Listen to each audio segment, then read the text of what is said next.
But okay, all right. So yeah, how you doing, man? I just for everybody that doesn't know, I became aware of you through one of the or can I say where I met you at? Is that okay? And we don't need any more groypers than we already have. Oh, okay. All right. Well, I won't mention where I met you, but it was through an online forum we're both a part of. And Yeah. I mean, can we talk about the forum just a little bit, like the Oh, yeah, dynamics of it? absolutely. I Okay. think the dynamics of it are pretty pretty on point for our political world as it is right now. Yeah. So okay. So for everybody that doesn't know, it's a group that is revolves around an intellectual dark web figure, and Well, and we can be more specific uh huh. about that. I'm not expecting my secret identity or anything like that to be Sure. maintained for very long. I'm not Uh huh. exactly playing my credentials or my personality or anything very close to the chest. But it's a Jordan Peterson group, and Okay. if you don't answer the questions to get into the Jordan Peterson group, I'm not going to let you in. Yeah. So, So okay. So it's a Jordan Peterson group on an online forum, and I've been in that group. I've actually been in that group for a long time now. I was in that group when I was still right wing, and I think I was there when it first started. That group, and I don't remember you being there in the very beginning, but I've watched that group kind of evolve over time. And at first, the group actually was pretty liberal, I would say. And then as time went on, I saw it like start to drift way to the right. Um, and it was weird because I would see like people that I pretty much assumed were liberals, but they were like sharing very like far right type things. Um, mhm.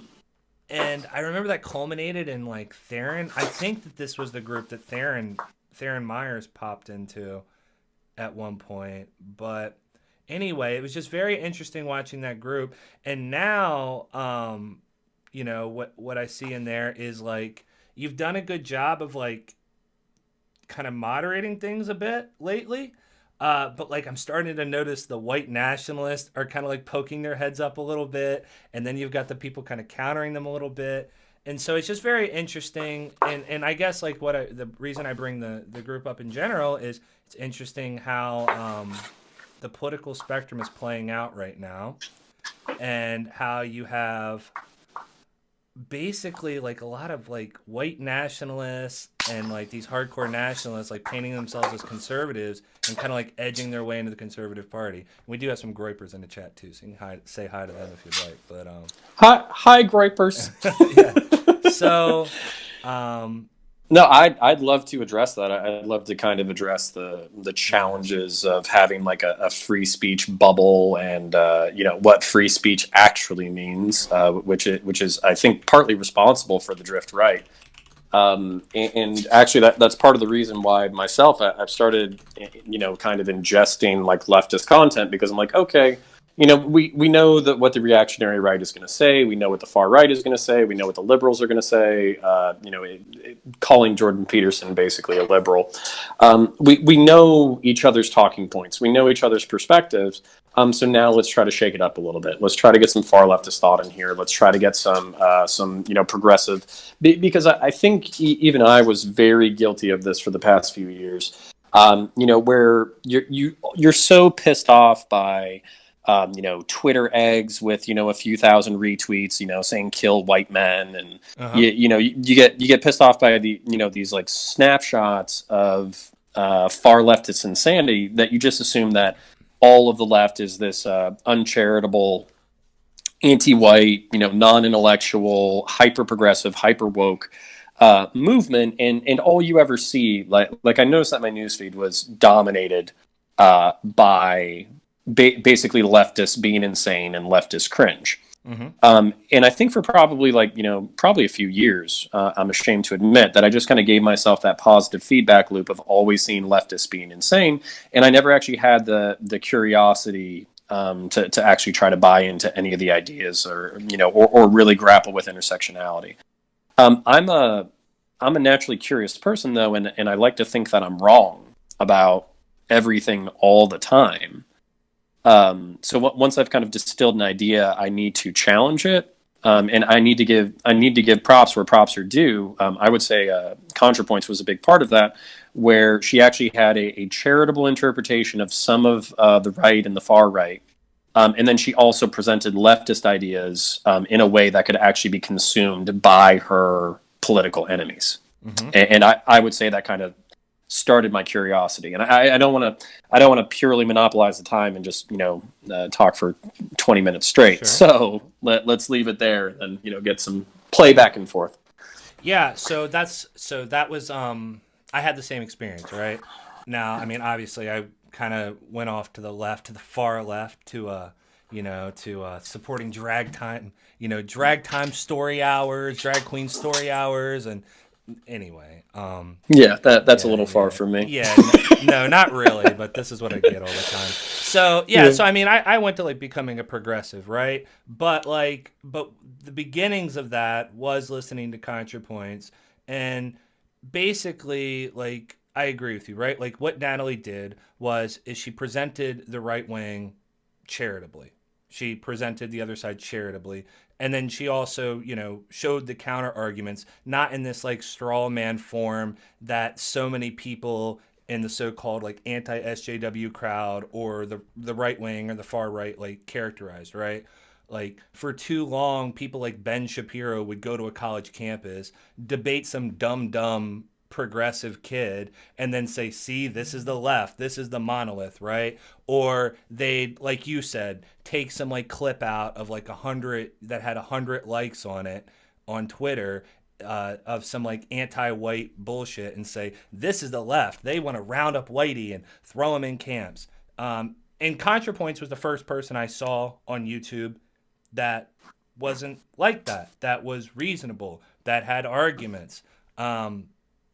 And for a long time, when I was on YouTube, I didn't think the left had arguments because there was none of them on YouTube. There was none of them on the platform. It was dominated by right wingers, and the right wingers never debated with anybody on the left. And so I just assumed the left didn't have any arguments. And so it was really nice to watch ContraPoints, watch her represent both sides fairly. And then from there, it kind of broke this spell that I had that a lot of people in the right wing like put into my head for so long. So I don't know if you've had like the similar. I guess you're saying you had the similar experience lately of like when you've been talking to the left or maybe watching left wing videos.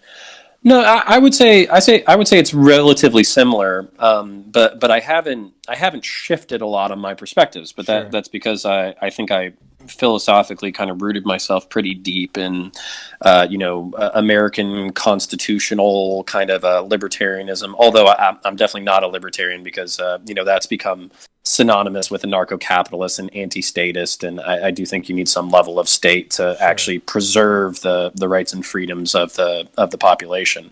But at the same time, kind of what I would say, seeing ContraPoints and actually seeing Vosh, who's a streamer who I've just bumped into in the past month, I would say like libertarian socialism was literally a meme to me maybe even a month ago, where just none of the perspectives made sense. I didn't understand how you could have a socialist state and basically not have a massive state superstructure.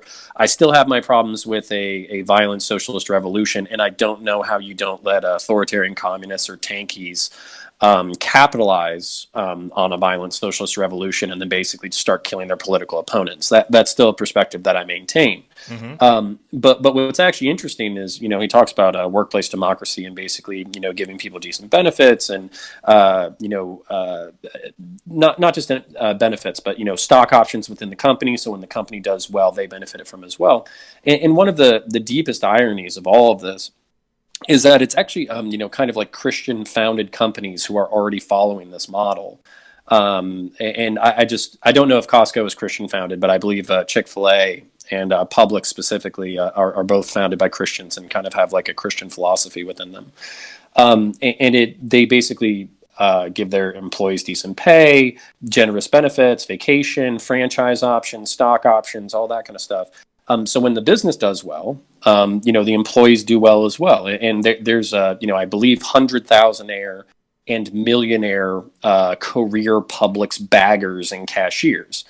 And the business model speaks for itself. Publix is a southeastern grocery chain, but it's doing very well and expanding throughout the United States. And while I wouldn't want to see a socialist revolution to make that the norm, because I think all you're going to do is just like murder a bunch of people, I don't have a problem with that in principle. Basically, a company actually genuinely looking after its employees and making sure that they're not working for minimum wage, living and dying without retirement, living and dying without health benefits, living and dying in an apartment complex, eating fast food, getting fat, and wondering why they have diabetes. There's a lot of problems with this like Darwinian mindset of screwing over small people. And I think that Darwinian mindset is actually what's kind of fueling the far left and the far right, is this gilded age of economic disparity. Wait, what do you mean by Darwinian mindset? Basically, excuse my French. Am I allowed to cuss? You can cuss on here. Okay, fuck the poor. That's what a lot of conservatives and Republicans and libertarians think, is that if you're poor and your life is dog shit and you don't have access to health care and you don't have access to benefits, you're just a dumbass who isn't willing to figure out your own life well enough, and you kind of deserve your own fate. Right. Well, and this is it's nail on the head with the fucking Darwinian thought, right? It's social Darwinism to a T. And this is also why like a lot of libertarians end up having like a lot of like racial ideas, a bunch of racial theories, because that gets thrown in with it too.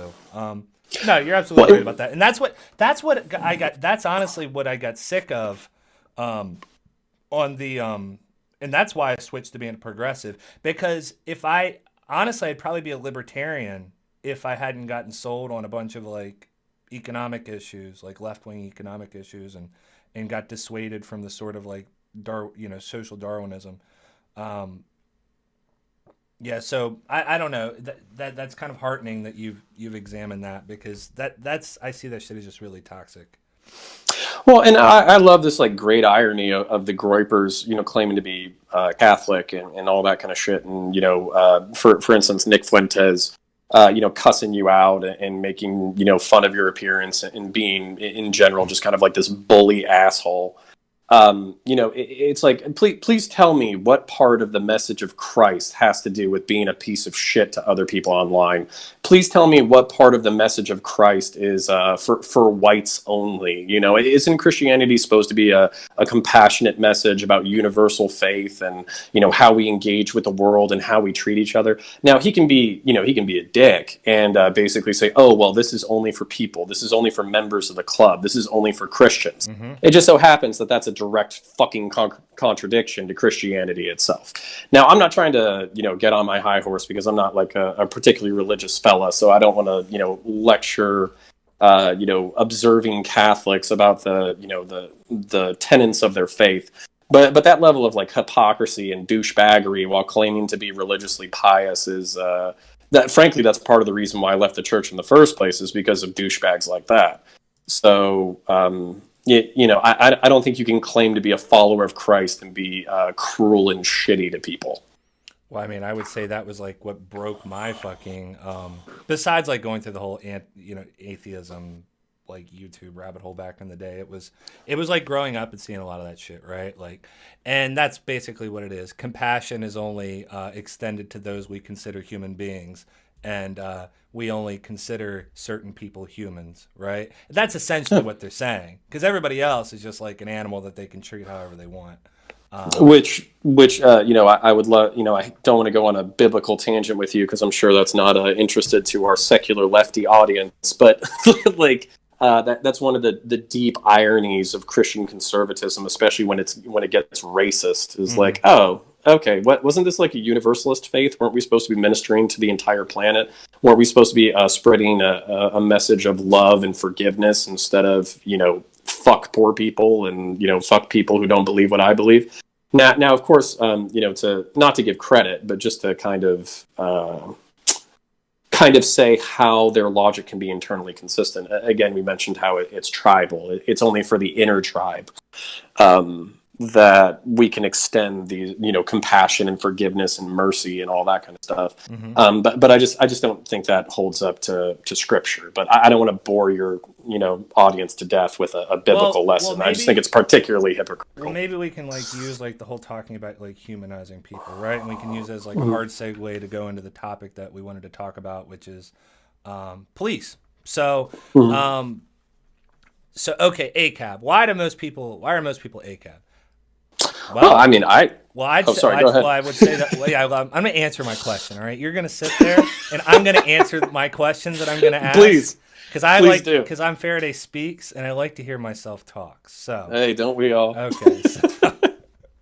So I mean, a big part of it is people see the police as dehumanizing people, right? And a lot of leftists, it's particularly the poor or minorities, right? And so, okay, I mean, I'll give you a little bit of my experiences with the cops, right? I'm not ACAB. I don't like that phrase. Now, I have a lot of criticisms of the cops, and I mean, my breakdown of it in my head, just intuitively, right? Not looking at stats or anything like that. Intuitively, I tend to think that half the cops are bastards, that they are sons of bitches. 25% of them probably aren't. Maybe 25 to 40% of them aren't. They're decent people. But half of them are either totally incompetent or they're fucking assholes and they just shouldn't be cops. What do you think about that? No. I mean, even as a cop, I feel that's about accurate. Yeah, that's and I should say as a former cop as well, I did it for 4 years and I was on patrol. But kind of, I had a 10-minute discussion with Foch, name drop. I had a 10-minute discussion with him just about, the nature of policing and kind of why cops are bastards. And it's not on an individual level. If you talk to individual cops, they're going to be talking about, they're trying to serve their community. They were interested in the work. They want to help people. They're going to give you this speech about all that kind of stuff. At least most of them will. Some of them are adrenaline junkies, and they're very upfront about that. And they love fighting, and they love arguing with people. They love having authority, and they love the adrenaline and the excitement of the job. But most people will talk about serving their community, and I think they're genuine about that. The problem, though, isn't necessarily the individual police officer who's trying to make judgment calls on the day-to-day. I would say, for the most part, they're human beings, and they're doing their best. Okay.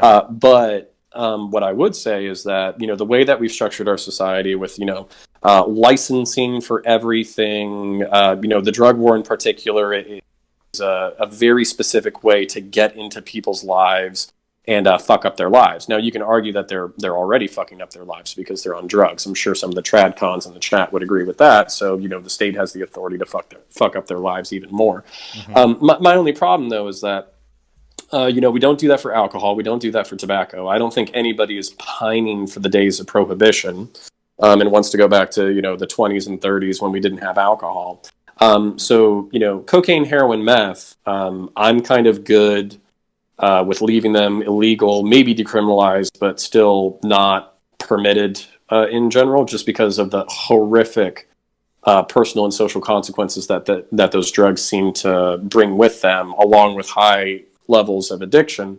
Whereas I would specifically say with marijuana, we are wasting so much time and so much energy and so much court space and so many jail cells and so many prison cells. We are wasting so much energy arresting people and prosecuting for marijuana. I actually see that as kind of like a blight on modern society. I think we're going to look back at the past 40 or 50 years of marijuana enforcement in particular and see it the same. Sorry, can you still hear me? I got a phone. No, you're there. You cut out for a second. Okay. I think we're going to look back on, the days of marijuana prohibition and kind of see it the same way we see alcohol.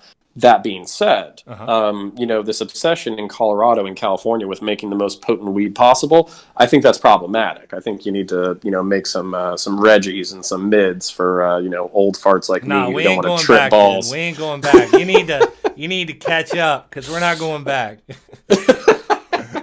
Yeah, I don't know who actually needs to smoke marijuana that has 100% THC, but whatever. Yo, We'll we'll they just, we'll it's figure it out. insane. Like, I know exactly Mhm. what you're talking about. It's like, holy crap. Yeah, I know. Well, and I'm assuming it's kind of like doing shots of liquor versus drinking beer. You take a couple of shots of liquor, you smoke a few bowls of 100% THC. You're in Wonderland.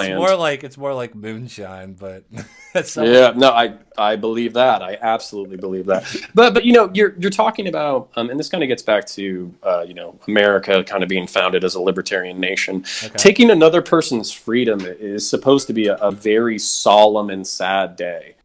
Basically, taking somebody, sticking them in metal bracelets, and throwing them in a cell. It is supposed to be done with like the utmost like solemnity, like near religious violation.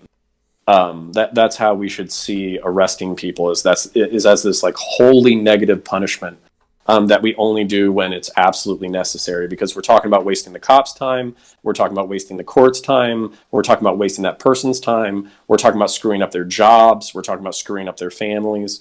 So arresting somebody and prosecuting them criminally should be something that we only do in the most serious of times, or when it's serving the most sincere of public goods. And we just don't do that. We arrest people left, right, and center for bullshit all the time.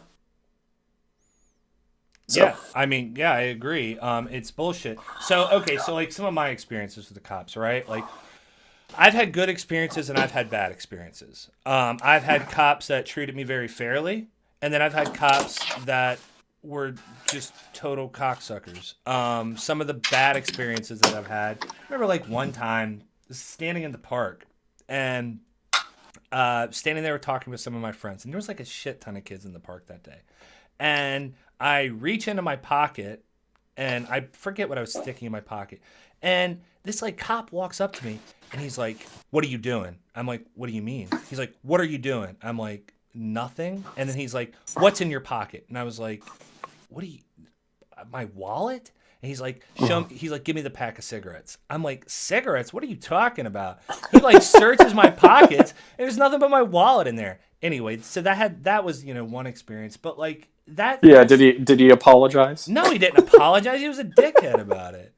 And like those are those are like whatever, right? That's whatever. But No. Let's back up. well, Actually, it's not that whatever, right? no. It's No, I I don't. understand. Go ahead. Go ahead. I don't want you to say. I don't want you to say whatever, Uh huh. because actually, based on American constitutional principle, that's not whatever. Well, right, right. A cop should not be able to stick his hands in your pockets without a good reason. He needs to be able to specifically articulate what he saw and what he thought he saw. And I think that's part of the problem. Mm-hmm. We only pay cops, like $40,000, $50,000 a year to do one of the most serious, intense, and fucked up jobs on the face of the planet.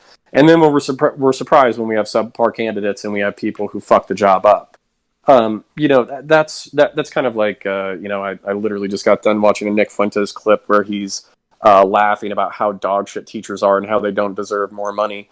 And I'm literally thinking to myself, it's like, there's are there problems with the education system? Sure. Are there bloated parts of the education system? Sure. Are there teachers who are doing bad jobs? Sure. But what intelligent, creative, smart, emotional, empathetic, strong person is going to sacrifice their lives and their careers in order to earn $40,000 in a job with an oversized classroom? They're going to be underpaid. They're not going to despise them. They're actually going to be revered for their sacrifice. But their sacrifice all day is basically raising other people's kids, and then you're paying people 40 grand. It's the same thing with cops, where you're expected to deliver the world, and you're expected to be you're supposed to have all these very positive, noble, archetypical attributes, but then nobody's actually going to compensate you well to attract a good candidate. Okay, Bernie, I'll pull you in. That's fine. Um, you got to join a voice channel, Bernie. But yeah, no, I mean, I agree. I had a relationship once with a teacher, and it was in a low income area, right, in Appalachia. The hell that girl went through, it's just, you're right, and they don't pay them enough, and they're not well supported, and and 100%. But like with cops, there's not even the veneer of having a person who humanizes people or is there to, help people. I don't know how many times I've like seen cops on the street and went and asked them for assistance, and they basically told me to fuck off. And I'm just sitting here like, ideally, like, isn't it your job to help me? My fucking tire's flat. Aren't you supposed to help me with that? Aren't you supposed to help me with a question? I thought you're like the NPC in the game here that's supposed to like, be like the facilitator of society. And instead it seems like, no, your job is to like fuck me. That's your job. And that's like so many of the run-ins I've had with cops have been that way. Too many times have I been like driving down the road in my beater fucking car and I get pulled over. It's like, why'd you pull me over? You pulled me over because you knew that there was something that you were going to get me for. You knew that the person that drove by in the brand new Honda probably had all their tags, right? They had all their paperwork in order. They probably don't have any like weed in the car. You profiled me specifically because you saw my beater car, and you probably didn't even think I had drugs in the car because half the time they don't even search me for drugs. They don't even ask me that. They just get me on a fucking expired insurance, or they get me on a fucking inspection sticker that's a month, late. And then they get you like a $300, $400 fine. And it's like, what is that? What is that bullshit? And then what does that do? Already I'm in a beater car. So already I don't have a lot of money. So now this $400 ticket has just set me back like at least 2 weeks, at least. And half the time, I don't have the money in my savings account or my checking account because I'm poor. And you go to the courthouse and you're like, oh, so can I make payments on this? Or I asked them one time, I was like, can I do community service? I'd rather do the community service. And they said it doesn't work that way. You have to pay us everything right now. And if you don't pay us in like so many weeks, then we're going to come take you to court. Yeah, basically, I was just going to say, just from the cop perspective, that was one of the things that, and we need to circle around back to dehumanization, but we need to, we also need to hit the fine structure really quick. I think a lot of good cops, a lot of people that I talked to, a lot of people that I liked on the job or whatever, they did think the fines were exorbitant. And also, there's kind of this misconception, at least on the local level, like local police departments do not get that money back, at least in the state of Florida. And part of the reason why we don't get that money back is because they don't want exactly that to happen. Cops going out there, being predatory, finding people, hitting them with fines, threatening them with jail time, and then using that as a source of taxable income. Now, that being said, that money still goes to the state. And then the state trickles money back down to the municipalities, and the state uses that money to fund programs, and the state promotes, like, so for instance, like Click It or Ticket. They promote events like Click It or Ticket and then encourage municipalities to participate. Click It or Ticket, though, it's a balance between like public good and smashing poor people with fines. So the reason why, they basically tried to sell us on Click It or Ticket, as much as I was very much a cop who did not enjoy taking $112 or $130 out of a working person's pocket, because I know that's grocery money. I know that's a cell phone bill. I know that's I know that's internet. I know that's power. So that's kind of where I was. If I could avoid giving somebody a ticket, if I wasn't pressured by a supervisor, or if I wasn't, under Click It or Ticket as like a month-long campaign. If I wasn't ordered specifically to give a citation, I wouldn't give a citation. I would just do a warning. But it comes down to this balance, this balance between punishment and this, because Click It or Ticket, the way they sold it to us was that back in like 1992, when they first started the campaign, seatbelt usage was at like 20%. And the roadside, or the traffic fatalities were very high at that time. Since they've implemented Click It or Ticket, which is basically like once a year, month-long smash, where you're just giving every single person who's not wearing a seatbelt a ticket, they've actually gotten seatbelt usage up to 80 to 90%, without a doubt saving human lives. So it's like it's this balance where you're smashing poor people for being poor, but then you're also trying to get the public to do something positive for their own benefit, and there's this carrot and stick balance that even I myself probably lean more on the carrot side than the stick side. So what would be your solution to this? Oh, I don't. For traffic, I don't have a solution. I think you actually kind of need to leave the traffic stuff as is. I would definitely reduce fine amounts. Yeah. That way, when you're smashing people, you're not literally taking food out of their mouths. But there comes this thing because for instance in Mexico, Central America, all that kind of stuff where traffic laws just aren't enforced. You basically have anarchy on the roadway, and you have I guarantee you horrific deaths related with this lack of authority.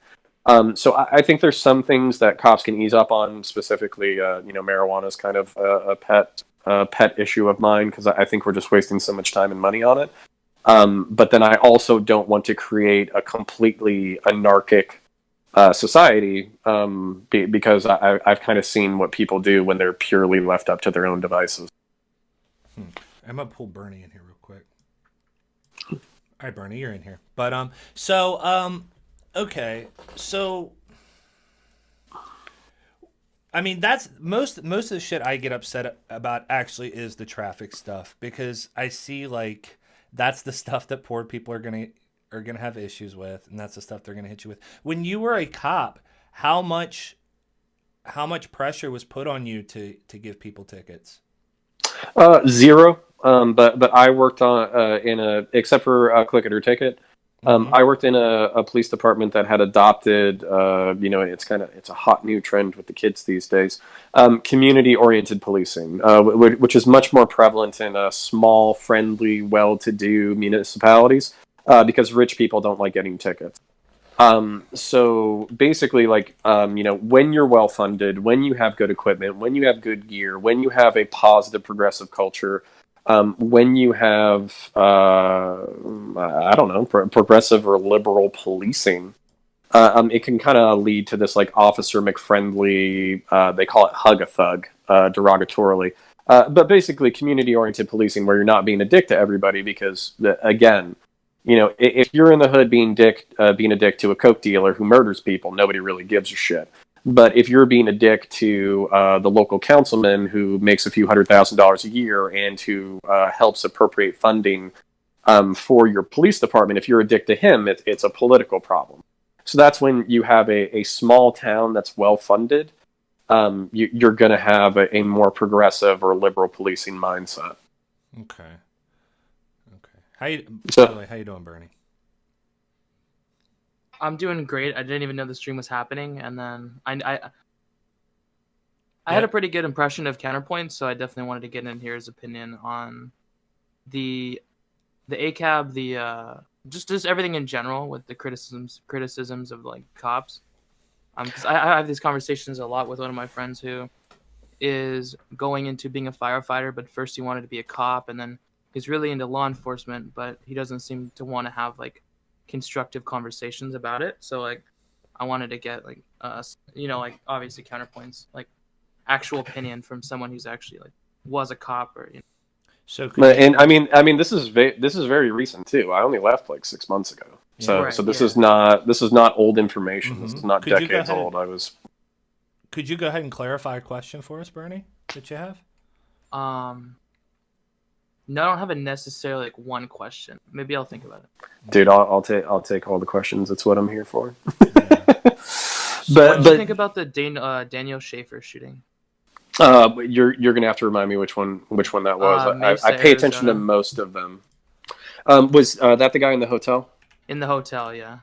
Yeah. So this is actually this is gonna be horrible. A horrible conversation. So just go ahead and brace for impact. Yeah, that's fine. Yeah. Let's hear it. Actually one of the subtleties of that entire thing was I believe the shooter, the cop who was a shooter, I believe he was a junior officer, he had 3 years on, which is actually that's about the time that you're supposed to know what the fuck you're doing. The person who's screaming and giving orders and making the guy do Simon Says, I believe was actually a veteran police officer. So, you know, When you say veteran police officer, you mean a police officer who was a military veteran? No, actually, I don't know that specifically. I actually mean that I think he had like a decade on the job, or he had 12 years on the job. No, And wait, what, really? yeah, I mean, you tell me, Google it. But I believe Yeah. there were two cops in that video. One of them who was actually screaming and giving orders, and the guy who actually took the shot. Oh, The guy, you're saying the guy who was giving the not the person, not the officer who shot that took the shot. You're saying the other officer was a veteran, veteran officer. yes, the Oh, guy okay, who was right. doing the fucking Simon Says, stand up, sit down, on your knees, don't touch your ass. You know, scratch your nose, poke your eye. You know, stick one finger in your ear, put one hand up. You know, all that bullshit. Um, so basically, you know, as the cover man in that situation, and most cops treat any situation involving a gun very seriously, because basically we know that that's the time that we're going to get smoked. So you're already talking about, you know, adrenaline, excitement, all that kind of shit coming together, and physiologically specifically, human bodies are not designed for shooting firearms. We're actually designed for fist fights. So you get all trembly and adrenaline, and you're blurred, and you get too excited, and you have to breathe to control yourself, and all that kind of stuff. So all in all, like a very tense and kind of shitty situation. But specifically, the guy doing the Simon Says orders, I believe, is like a 12-year officer, and that 3-year officer, but probably learned everything he knows from that veteran officer. So he's actually following cues. In that whole order of, like, you know, don't touch the small of your back or else we're going to fucking kill you. That, you know, junior officer probably took that as a gospel law as far as what they were allowed to do and what they weren't allowed to do. So when the gentleman, was Schaefer the shooter, or was Schaefer the person who got? Philip Brailsford was the cop, and then Daniel Schaefer was the guy. Yeah. So when Schaefer reached the small of his back, you know, basically that junior cop took that as a green light to smoke him, and we can talk about dehumanization, even my dehumanizing language right now. But that's not an excuse. Because both of these officers, you know, especially being veterans, so much of the job is not IQ, it's EQ. It's being able to read people, read body language, read you know, conversational tones, read all that kind of stuff. And most cops are hyper paranoid about being ambushed and killed. But if you see a man sobbing, crawling to you, begging you not to shoot him, adrenaline or no adrenaline, that's not exactly. Sorry. That's not exactly a well contextualized. Sorry, I dropped the headphone. Oh, you're fine. That's not exactly a well contextualized call, killing that guy. Now, was he technically within not rules of engagement? Was he within use of force? Maybe. Was he? Could he articulate and justify why he shot? Yes. Was it a good defense? No. And the law is not adequate to describe emotional and verbal context. And additionally, if you very firmly position some new law, like cops can only fire once fired upon, or cops can only fire once they actually physically see a gun, or anything like that, what you're really doing is you're hamstringing cops' ability to perform in tense situations. In this situation, it led to the death of somebody who should not have died. In other situations, though, cops are killed because they're too hesitant to pull the trigger. Now, we can talk about the ratios, we can talk about safety rates, we can talk about statistics, but the truth is, you know, that kind of like Western standoff just a duel. The person who pulls first is generally going to win. Sure. And I can explain that. Well, yeah, I mean, you can explain it, but I mean, anybody that's played a first-person shooter would know this. The person who engages first in a firefight is going to come out the winner, right? Generally speaking, yeah. It is much better to act than react. And that's actually one of the problems with being a cop, and part of the reason why they're so paranoid is because they're a half a second to 2 seconds behind any bad guy acting on them. Sure. So that, you know, to explain that paranoia, you know, say, well, only, you know, 60 cops in the United States get killed every year in gunfights. But the whole point of you being on the job is you don't want to be one of those guys, you know. Right. So, and not the whole point, but just something that's constantly in the back of your mind. Yeah, and I mean, and this is the whole criticism of people that talk about, you know, having like so many guns in the country in general, right? And I'm not like I'm a pro Second Amendment person, but like they don't. I don't know if you have spoken to officers in other countries, but I imagine that they don't have the same fear, right? Because they don't have people running around with guns in their dashboards, and their Oh cars. yeah, a Canadian cop told me it's like, oh, I'm a cop up in Canada, Mm. eh? And I couldn't do it in the United States because there's so many guns, and for me, I'm like, you wussy. but that's because you know, I'm a gun enthusiast as well. I'm a Right. pretty pro Second Amendment person. I'm a big fan of gun culture, and for you know, I would basically see cops like shit their pants whenever somebody had like a concealed weapons permit, and they'd like, you know, ask them to like pull the gun out, and they'd run the serial number as if somebody with a concealed weapons permit is going to have a stolen gun. That Sure. shit used to piss me off to no fucking end. And Right. I basically used to tell the other cops that there's no real reason to pull the gun out. There's no real reason to run the serial number. These are not criminals. These are not the guys who are coming for you. If anything, concealed weapons carriers are going to be the people who, if you're getting the shit kicked out of you on the side of the street, a concealed weapons carrier is going to be the person who pulls over and fucking saves your life. Well, right, right. So, Someone who's yeah, someone. I mean, I think that there's a lot to be said about toxic gun culture, and that's actually part of the conversation I'd like to have with this Arizona shooting. But there's a lot to say about toxic gun culture. But I would say for the most part, the people that I know that have concealed carries, or the people that I know that actually are invested into gun culture, they're usually like the safest people with guns. So it's usually like criminals with firearms that are the issue, and that person's not gonna have a permit. well, and I genuinely fucking hate this meme on the left of like, oh, you want to get AR-15s banned? Just have black nationalist groups buy a bunch of AR-15s. It's like, no, for me, like I want Vosh, I want Redneck Revolution, I want black separatists to have AR-15s and AK-47s because when you have that kind of diffusion of power, when white nationalists have guns, when normies have guns, when black nationalists have guns, when you know, who else did I name? Redneck Revolution have guns. When they all have guns, yeah, sure, you're going to have mass shootings. Yes, you're going to have murders. Yes, you're going to have this like small scale violence. But the chances of a large scale violent revolution that only favors one faction is Mm. so low. And that's what I think we forget about the Second Amendment sometimes is that, yes, mass shootings are terrible and we can do more to prevent them. But the whole point isn't, you know, so Jed the redneck can have an AR-15. The whole point of it is so that there's balance of power between the citizenry and the government, and also there's balance of power between political factions, and no single faction can co-opt the government and then slaughter the other factions. That's the whole point. Yeah, I mean that is the whole point of the Second Amendment.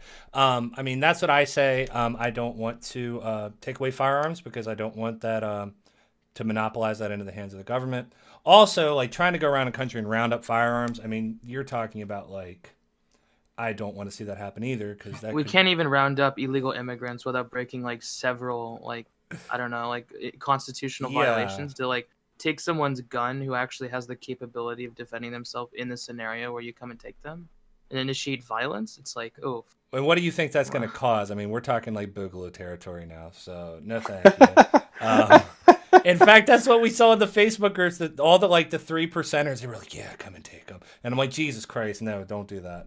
oh wait, yeah. Yeah. Did you know the specifics of the like some of the like other details outside of the shooting counterpoints? Well, that's yeah. I want to go Um, back to the shooting. So sure, let's do could it. you talk about some of those details, Bernie? Yeah, so the cop Phillips Brailsford already had some previous violations with excessive force, with like these Mhm. teenagers that were like kind of being shady, somewhat like belligerent inside of like a gas station.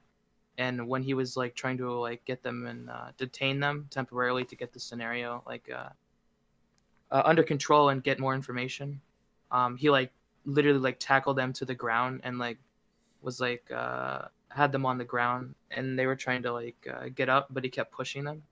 So he received a citation. He had another violation for, and they found the violation when the shooting happened, that he had a couple like things etched into his weapon. He had are we allowed to like cuss on the stream? You can cuss on the you can say curse words. Okay, yeah. So he had like "you're fucked" etched on the gun, and then he had a Greek phrase.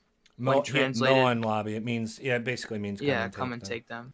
Yeah, like which isn't that. It's still a violation, but it's not the worst thing that could happen. And that's kind of what I was talking about when I said earlier about the toxic elements of gun culture in regards to this case is, you see people running around with like Punisher skulls on their fucking t-shirts, and they've got like "come and take them" and "you're fucked," and like I don't know. That's the type of shit I think that like the gun community should really take a stand against, even though it's like a core part of the community.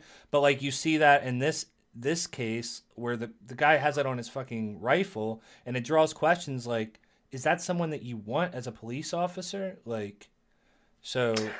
Yeah, there's a lot there to unpack, and I'll try to do it as quickly. Try to do it as quickly as I can. So, there's this. God damn it! It's hard to even know where to start. So there's the tactical, the tactical mentality, and I call them tactical cops.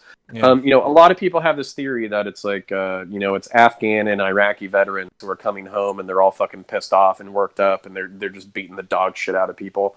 And they're being assholes to people because they don't know how to distinguish between a war zone and a fucking civilian community. Sure. But in my experience, it was actually the opposite. I think that civilian cops, of course, not all of them, hashtag not all. But the civilian cops kind of had this like, I don't want to say an inferiority complex, but they had this like combative complex, where because they never joined the military and because they never did, that level of intensity, they almost like more than made up for it through their intensity with the job of law enforcement.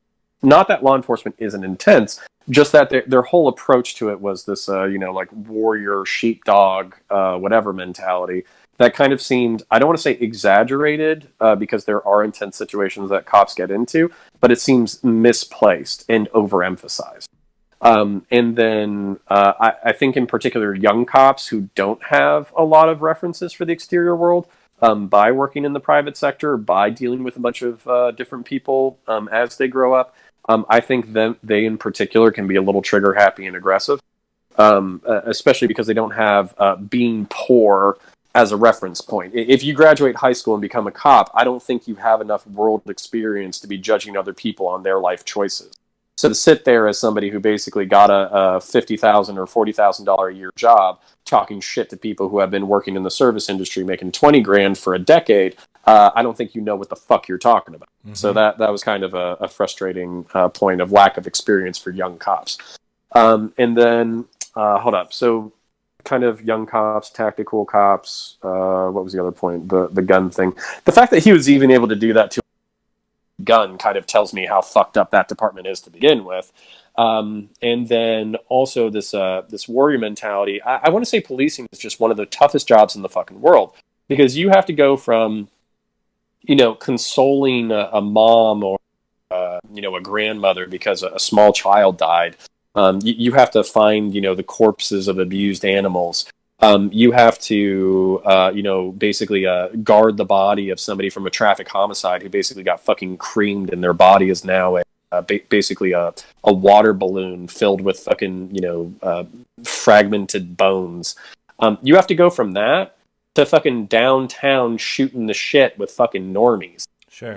So it's kind of like, it's a very tough thing to see a bunch of dead people, and also be ready to kill other people at almost all times. Mm-hmm. But then also to, turn on the officer friendly button, and then be, oh, hey kids, you want some ice cream? Let's go play basketball. It's very tough to split those portions of your personality, turn on one when you need that portion of your personality, and then completely turn it off and turn on the other part of your personality. That's a challenge that I think every cop deals with.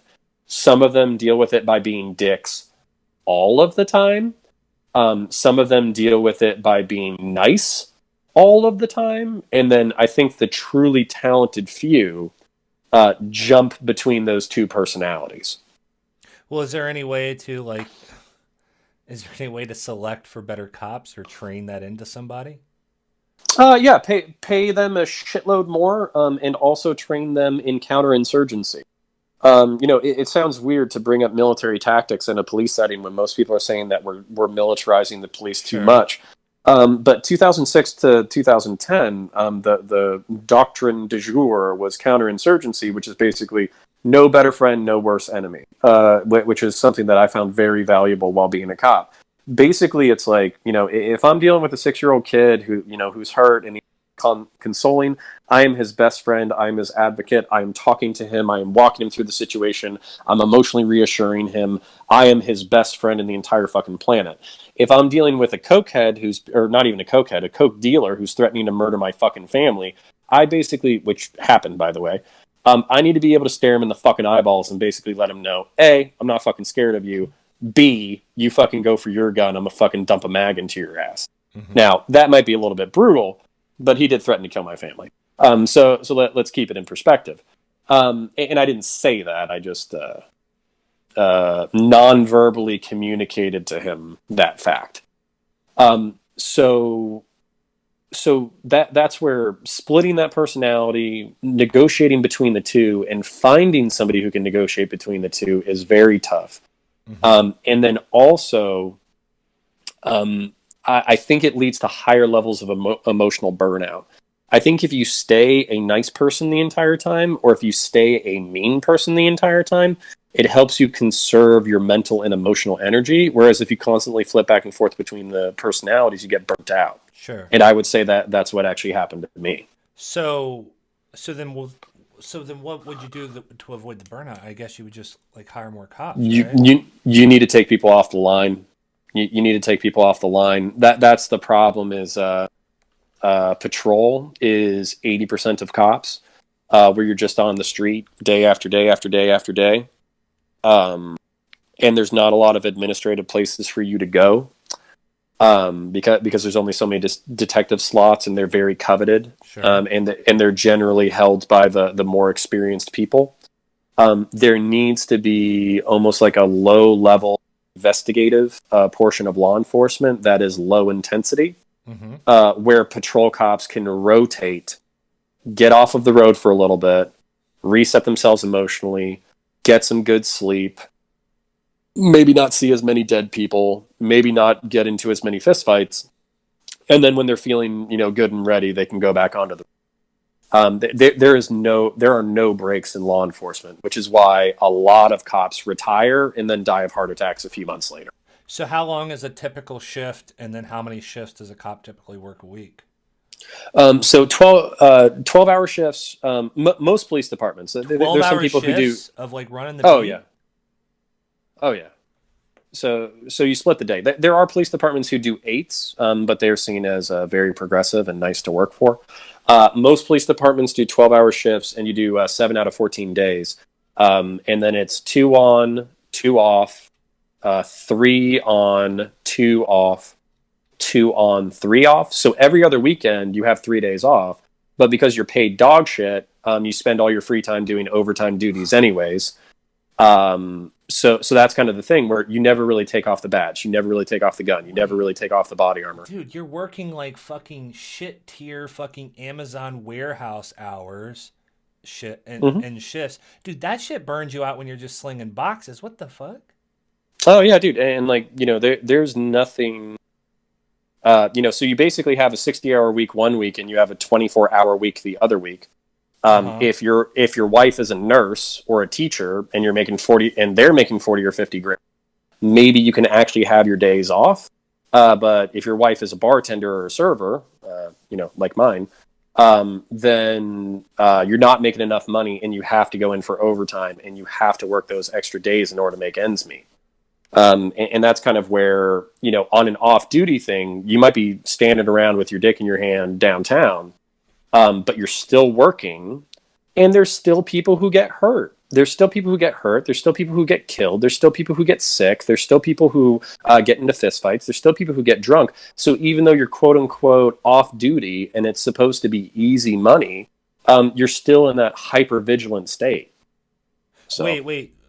The off duty thing. Are you saying you're basically you're sitting on call or something? What do you?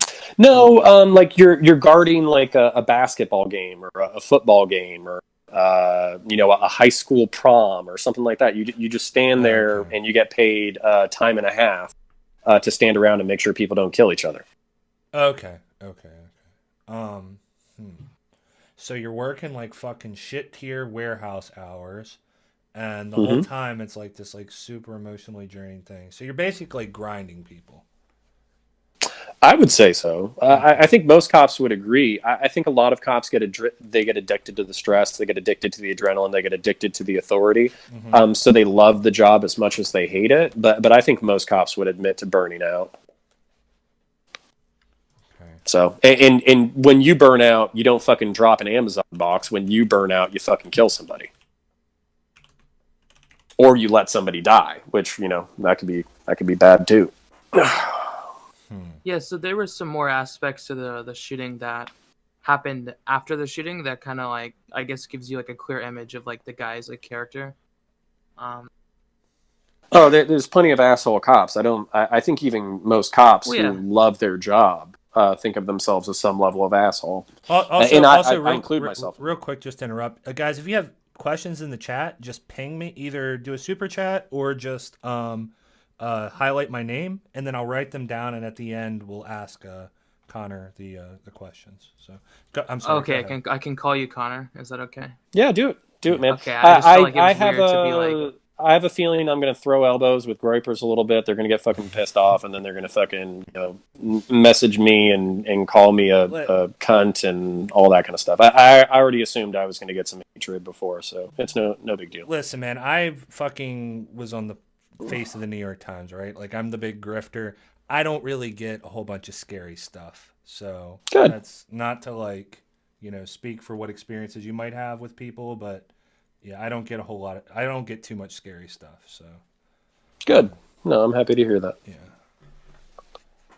All right, but go ahead, Bernie. You wanted to ask about like the aftermath of the shooting and.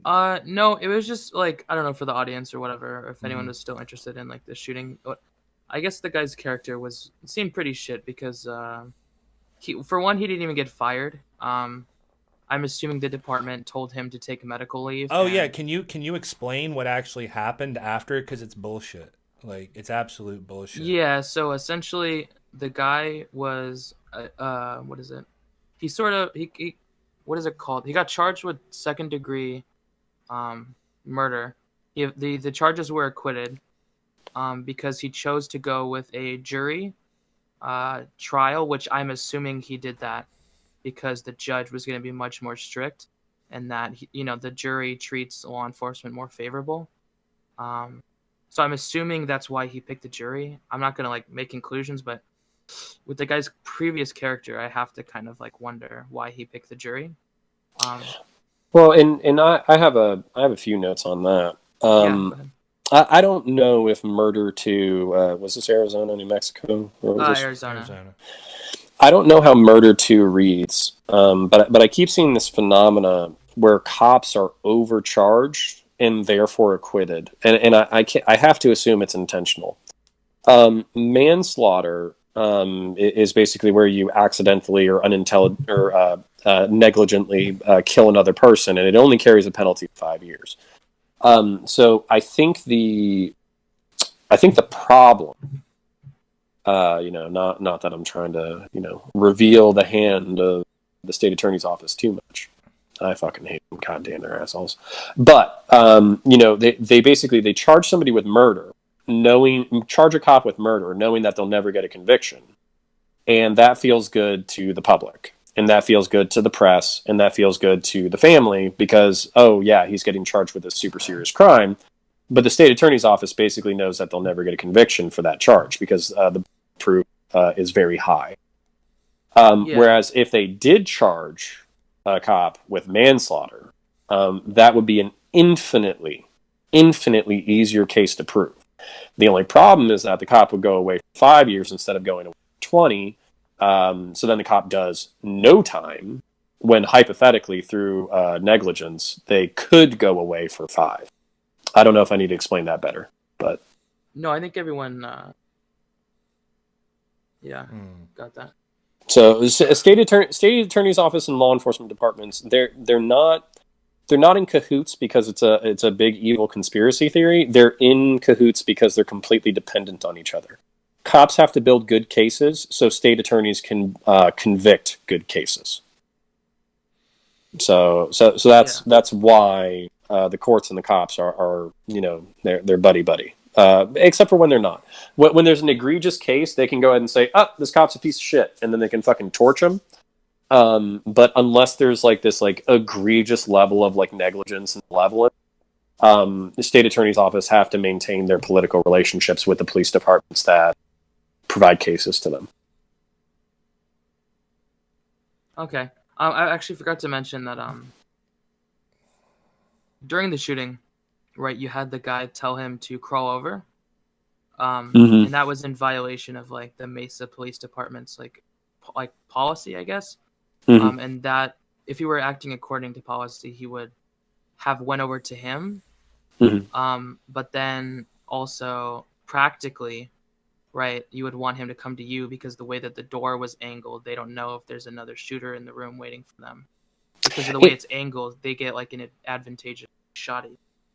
Well, and that's where emotional context and paranoia are so important talking about cases like this. So for instance, could that guy have laid on the ground? And then could both cops have approached tactically, basically one being a contact officer, one being a cover officer?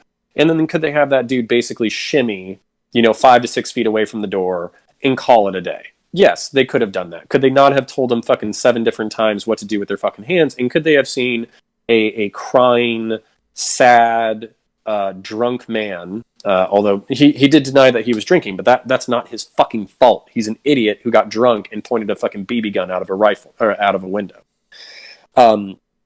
Which, I'm not saying I'm gonna try not to tangent too fucking on that. Basically, there's 1,000 ways to skin a cat. Not that I like skinning cats, and the way that they fucking did it was bad.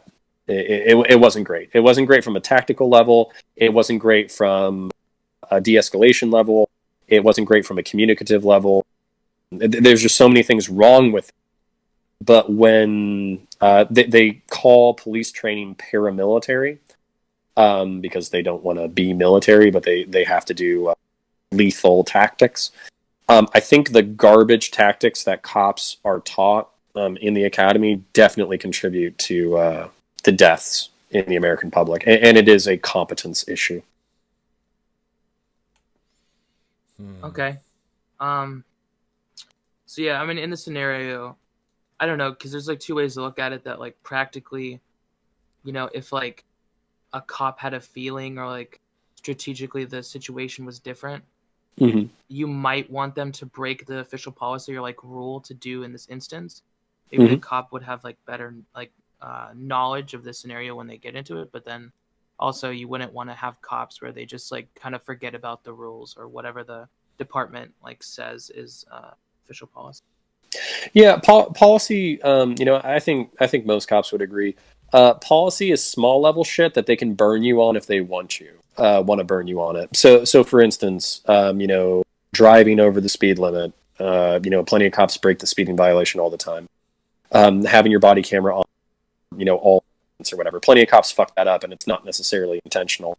It's so many rules about how you do your job on a day-to-day basis. It's basically a way for a department, if they like you, to never build a case against you to get fired, and if they hate you, to analyze everything you do, write down all the times that you fuck up, and then fire you.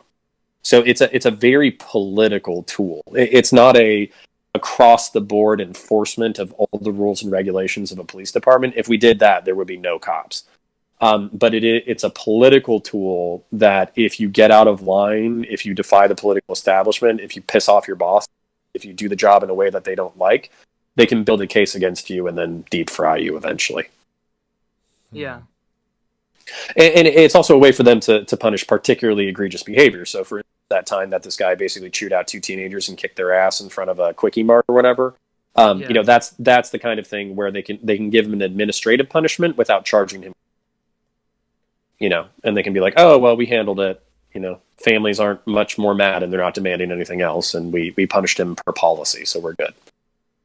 Yeah, and So- then he didn't get fired. He took medical leave, or it was leave, and then they rehired the same guy, and then a month or two later, he medically retired. He claimed that he had PTSD, which I am a bit suspect of, but with like previous considerations, if he's acting in the way that he did, like it would make sense that like he's acting irrationally in certain cases. But now he's like collecting medical disability and like and he could hypothetically get rehired at any point. PTSD is a pretty big black mark.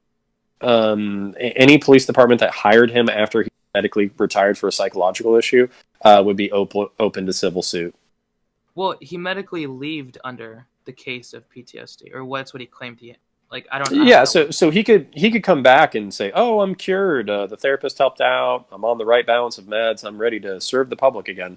But basically, if that guy hurt or killed anybody else, that would leave the police department up to extreme civil lawsuit.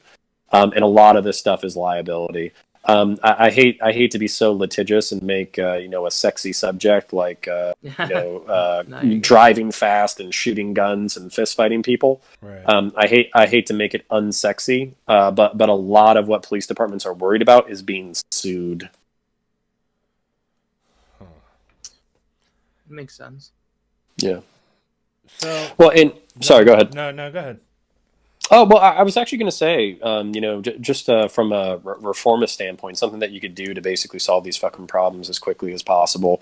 Body cams for everybody, federally mandatory, and also have federal funding. Universal training standards for fucking tactics and de-escalation, and make them fucking countrywide. And then I'm trying to think of what else, but those are two huge things. And then also maybe decriminalize hard drugs. I'm not completely sold on the concept. I've seen what heroin and coke do to people. It's not pretty. And then definitely decriminalizing marijuana. I think you eliminate 40% of drug arrests just by eliminating marijuana, and you free up court time. You can tax weed the same way you tax alcohol. You can use that to fund the court system. You can use that to fund the school systems. You can use that to fund the jail cells. And then instead of having a burglar who broke into somebody's house and stole thousands of dollars worth of shit spend 30 days in jail, since you now have a free jail cell and a bunch of new funding, you can keep a burglar in prison or jail for 3 to 5 years. The actual charge, the actual potential consequence for a third-degree felony in the state of Florida. So a lot of cops are disaffected by the fact that they spend their waking hours finding really bad criminals and sticking them in jail. They bond out the next day, and then they get time served. They go to court. So that's a huge source of frustration for large metropolitan police departments. How can what do we do? Back to the humanization again. What do we do about the emotional intelligence problem? Like, how do you get cops out of this like battle mentality? Aside from making the streets safer in general, but you don't, and I'll tell you why. Dehumanization is a very important emotional strategy. It's part of what. Talking specifically about the opioid epidemic, and I believe you mentioned the fact that you had some friends or acquaintances who didn't survive their addictions. I've had 4 or 5 friends or acquaintances that have overdosed. My best friend in high school overdosed. So yeah, I'm well acquainted with it. Yeah. So to you, your best friend was a human being with a personality and a family, friends and aspirations and college and things that he wanted to do with his life. If a cop walked into that situation and finds, I mean, how old was he when he was He was, I think, 19. 19? Yeah. So if every time a cop walked into a scene where a 19-year-old kid had died, and they thought about the waste of life that scene represented, after like 5 or 6 of those, they would just turn their badge in. It's easier to say junkies are playing with fire. They know what they're doing. They get what they deserve. Let this fire burn out. Let stupid people kill themselves. It's so much easier to say that and go to sleep at night than it is to think about human potential and how it's being. So that's what I'm saying. And that perspective translates into the rest of the job. When somebody gets killed, when a motorcyclist gets killed, fuck him. He was driving too fast. He did a dumbass. Somebody ODs, fucking idiots, shouldn't have been fucking with us. When somebody shoots themselves, hey, it went quick. If you sat there and you thought about all the chains of connections and broken families that you see on a day-to-day basis, you drive yourself insane and you quit the next day. Okay, so I mean, I understand it from that point, right? But like, god damn. So then, well then, this is part of the problem, right? And like, what do you do about this? Because you're basically training, you're basically creating a bunch of robots. It's almost like you're creating sociopaths. Like, this is like this like social Darwinistic way of thinking. That's like, well, just let them root themselves out, right? And I mean. How do you fix it? Yeah, and this is you are very, very succinctly cutting to the fucking bone of this issue. A cop cannot solve 20 years of abuse in a 20-minute interaction. A cop cannot solve drug addiction with an arrest. A cop cannot solve physical, mental, emotional abuse, poor schooling, teachers that don't give a shit, angry parents, drunk parents. Cops cannot solve these problems in a half-hour interaction. All they can do is they can look at whether or not a law was violated and then take that person to jail. So obviously there's like this, this ability of cops to be mental health counselors during times of crisis and to de-escalate and to take people to psychological services and to take people to the hospital. And ideally that's what they should be trained to do and kind of what they are trained to do. But if you want to solve these problems, you're going to have to go way deeper and way before a civilian meets a police officer. Right, but then so then you have to like fix root causes, right? But then that means that there's if all that's true, right? If there's no way to like train better cops, if there's no way to get away from like all these issues, and we've talked about ways that like you can lessen the issues, you can give them shorter shifts, you can pay them more, you can give them better training, but like at the fundamentally, and like I feel like even if you do community policing, right? Like you get more localized cops, like fundamentally. If the issue is the cops are having to go in and clean up problems, there's no way. Like it doesn't matter it doesn't matter what sort of political order you have. It doesn't matter what sort of, what the ideology of the quote unquote system is. If you have a bunch of broken people and the cops are constantly faced with that, how the fuck they're not going to be able to? The dynamic's not going to change. Am I making sense? You are. You are. I think I don't want to blackmail you. My bad. but let me drink. I'll take you with some water. No. There are some points of improvement. So for instance, I would say body cameras. I think every cop was worried that they were going to get caught on camera, picking their boogers and cussing. So you can mandate body cameras. But then also leave social and political escape hatches for cops who fuck up. So for instance, like during a tense situation, they cuss somebody out. Now, do you take that video, use that as evidence of conduct unbecoming, and then slam them? Depending on the situation and how egregious it is, I would say leave some latitude for cops having fucking bad days, because the truth is they do have a lot of bad days. Sure. But did you catch that cop escalating a violent situation when they had every opportunity to de-escalate it? Did they fuck with people that they didn't need to fuck with? Did they create a problem instead of solving it? And then using body cameras, community feedback, complaints, all that kind of stuff, you can create that mechanism where cops are getting better and better at their jobs because they know what their social expectations are. And then finally, I don't have a problem necessarily with civilian review boards. I know that's the hotness with the liberals and progressives, but then they're disappointed that civilian review What do boards you mean by a civilian? don't have. Can you explain what you mean by that? Hello? Did my stream? And then they. Connor. Yeah. Connor. Wait. Yeah. Bernie, was I there the whole time? No, I heard he was like not there. No, was I there the whole time? Yeah. Okay, so it wasn't me. I've been having internet issues lately. Okay, Connor, let's go back.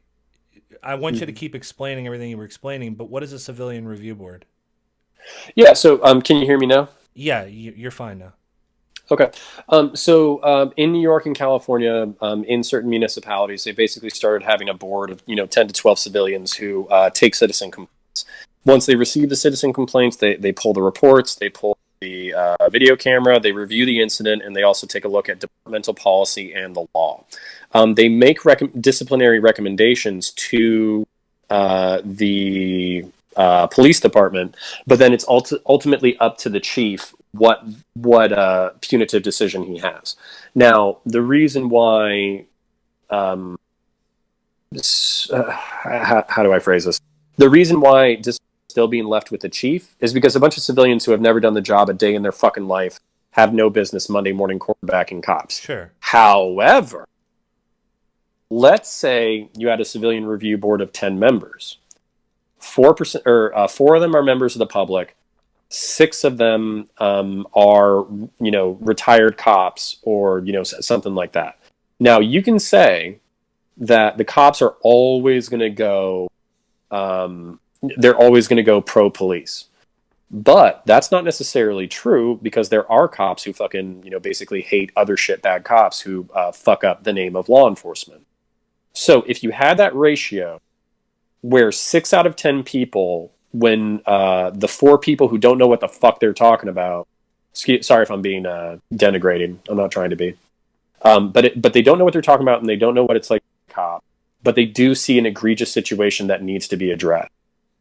If they're being absurd in their expectations of what a cop is capable of, the 6 veteran cops can overrule it.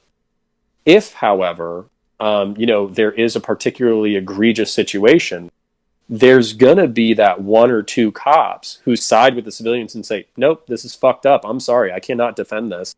And then they'll basically recommend deep frying the cop who's being a shitbag. So that's a better way than leaving the discipline entirely up to a police department, where it can kind of be like, problems can be swept under the rug and then kind of buried. But it's not the nightmare of law enforcement officers of having 10 people who have never walked a beat in their fucking lives judging how they do their jobs on a day-to-day basis. Sure. Sorry, that was like a 10-minute rant. My bad. No, you're fine. Bernie, go ahead. Bernie, can you go ahead and carry it on? I need to use the restroom real quick. Yeah, have you heard of any Bernie Sanders as justice? It's generally justice reform, but it's also having to do with like the police department. I would have to go line by line and tell you which ones I think were good and which ones were bad. I'll throw some at you, all right? Sure. They have his idea is to have some civilian, some trained, semi-trained, basically, or amateurly trained civilian corps, where essentially you would have. Oh, my dog's going crazy. Civilian corps where you have, for one, a group of people who would deal with civilian disputes. So when you're talking about like domestic abuse, or you're talking about like homeless people, or interacting with drug addicts, or people loitering, or sort of like low end reports, trying to divide up the actual like the work, as well as like having trained medical sort of professionals or ex EMT or a civilian corps where people would take semi training again or amateur training, and the idea is to have quicker response times to like civilian disputes, or quicker response times to like medical like emergencies, and have people in your area, hypothetically, that would be at least more closer to you than Are troops who they armed or unarmed? I'm assuming they'd be unarmed. That's my hesitation. It's not that it's not a good idea. It's not that there's not a division of responsibility that would be good, a specialization. You could let patrol officers deal with more serious crimes and reports, and then you could let these semi-trained civilian corps of whatever deal with what seem like non-violent incidents and civil disputes and all that kind of stuff. I don't disagree with it in principle. My only fear is that as a police officer, often very benign interactions that sound like they're going to be bullshit escalate into violence, and then some things that you think are going to be super fucking violent end up being completely fucking peaceable. And when you're getting a 911 call from somebody who only gives you partial information and then hangs up the phone, it's very difficult to tell what's what. So my fear would be it's a good idea. I'm worried that you would be sending civilians armed with pepper spray and batons to get fucking and raped. Well, they could have guns. I just, at that point, you run into the issue where it's like, well, if they have guns and then they're just fucking cops anyways. Well, yeah, but then, like, are they just not going to have training? It's like, so now you have someone who has a gun, who has the authority to kill somebody, but then has none of the training to be able to deal with the situation. Yeah, I would almost say that a specialization would be better, where you're taking law enforcement officers. That way, they have the full authority to deal with violent situations and non-violent situations. But then maybe you have like a community response division, slightly separate from patrol. So patrol could still do robberies, burglaries, car thefts, all the serious criminal. And then the community-oriented section of patrol could respond to domestic disputes and kind of like people in. And I'm crisis intervention team certified, which basically means that I took a 2-week course saying, hey, don't shoot people, maybe talk to them first. And so having people who are CIT certified, who are specialized in dealing with mental health crises, medical crises, and domestic disputes, those actually, ironically, can be the most dangerous situations. So it's funny that you'll be sending your community people to those situations, but it's also, I think it would be a net benefit where you're sending cops into potentially dangerous situations, but you're having the cops who primarily deal with those situations be trained in de-escalation. And then obviously if it's absolutely fucking horrible over the radio, then everybody's going anyways. So like all of patrol, the normal patrol guys and the community guys, they're all going to that call anyways. Sorry if I hope that makes sense. Okay, I'm back, by the way. What's up, bud? Not much. Yeah, you've given me some black pills, man. So sorry. My bad. My bad. Yeah. I'm going to address the chat a little bit. Moody Jews. Here's the thing, man. We got to do some administrative work here for a second, Connor. So, Moody Jews. Here's the thing, man, about the way you talk. All right, the way you argue.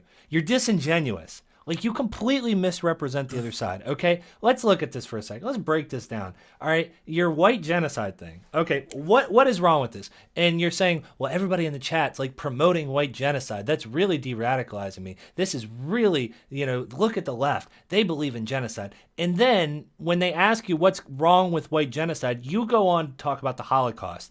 But can you explain to me? Can you tell me a comparable situation where quote unquote white people are being rounded up and systematically put in camps and executed? Okay. And don't point to South Africa because black people are being killed there too.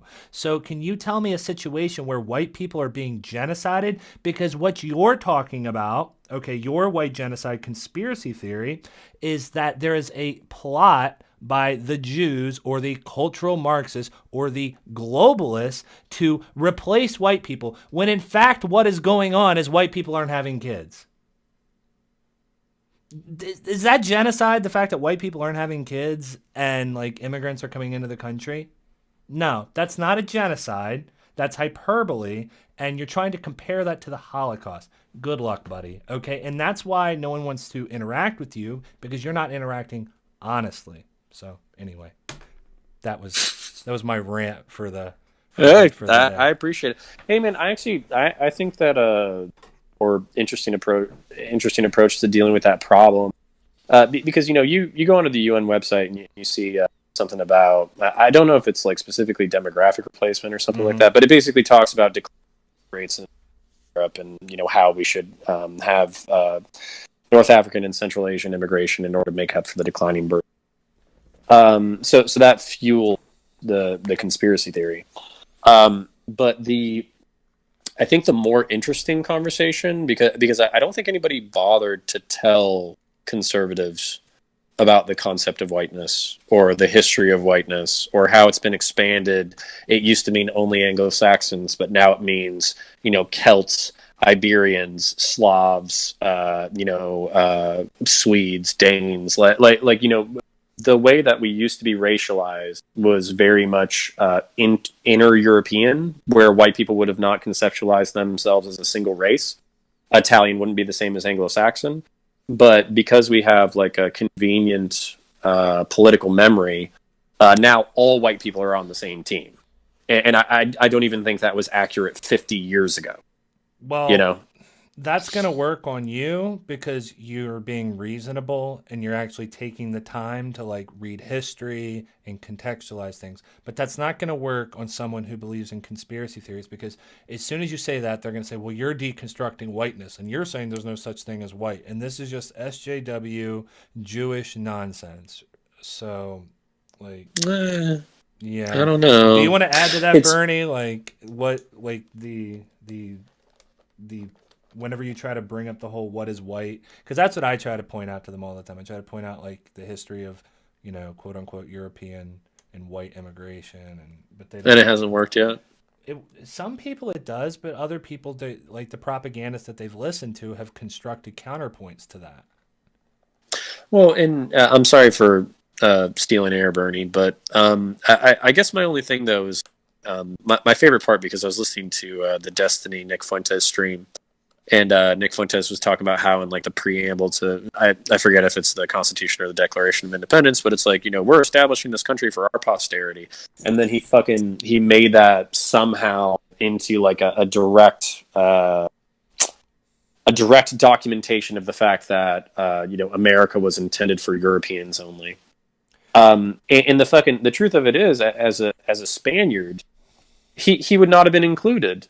By his own definition, Anglo-Saxons would not have wanted to hand the country over to Spaniards or Catholics or anybody. So even by his own historical flaming hoop jumping shit, he himself is excluded. They don't care about history. It's they're big into historical revisionism. Like that's not a concern. So like, okay, now first of all, I don't see how you can read that for our posterity and then you read that into white nationalism. That is like you're reading into that, and that is total propaganda that like fucking I'm pretty sure American Renaissance came up with. So he didn't even come up with that. He's pulling points, talking points from Jared Taylor. Second of all, you're right. Like, and here's the thing: it wasn't set up for white people. This country, the United States, was not set up for white people. It was set up for rich, land-owning Anglo-Saxons. That's who it was set up for. Like, I don't know who. As a Celt. And also, it was set up for men. So women aren't included in that. Irish aren't included in that. Except for maybe the token Irish that they let sign the document. Germans, there's like a bunch of, conversation on, well, what do we do about Germans? There's the German question. There's the Irish question. There's the Italian question. There's the Spaniard question. There's the woman question. There's the Chinaman question. There's basically every other fucking group of people on the planet besides like rich owning Anglo-Saxons, they would have had a question about.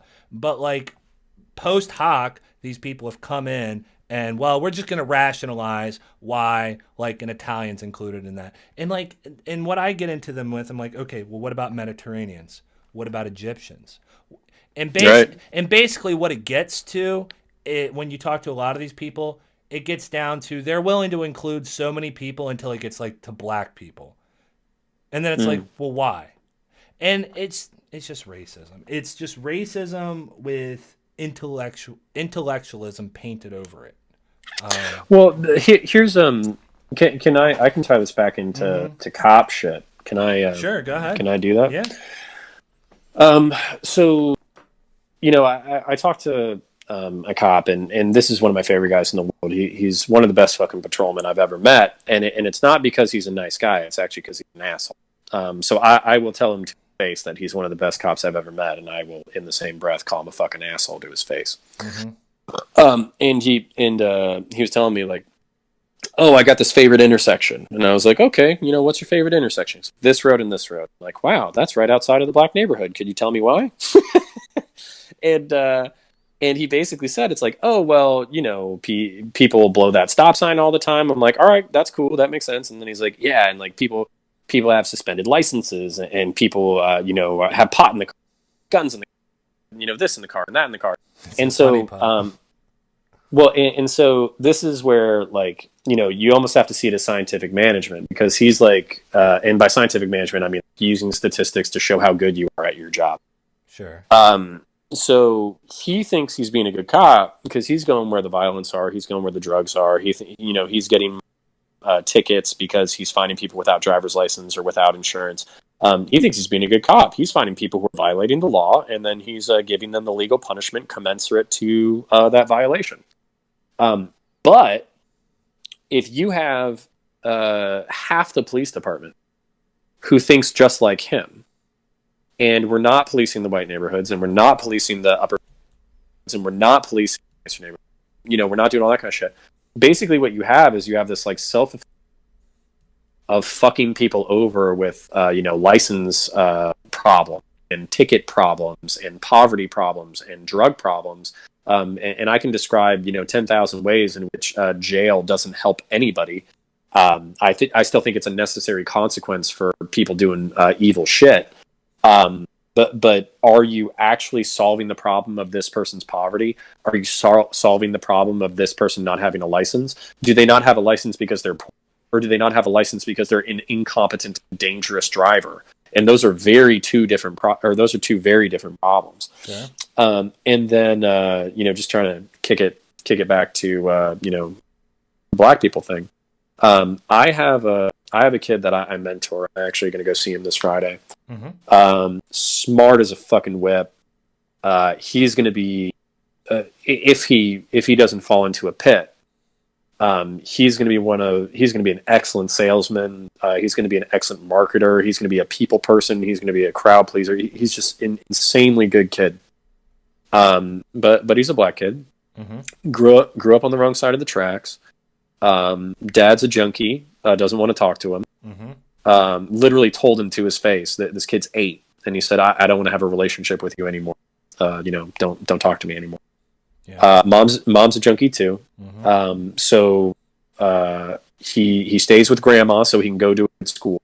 Yep. And then his cousins, his older cousins, basically get him into fistfights whenever he goes home.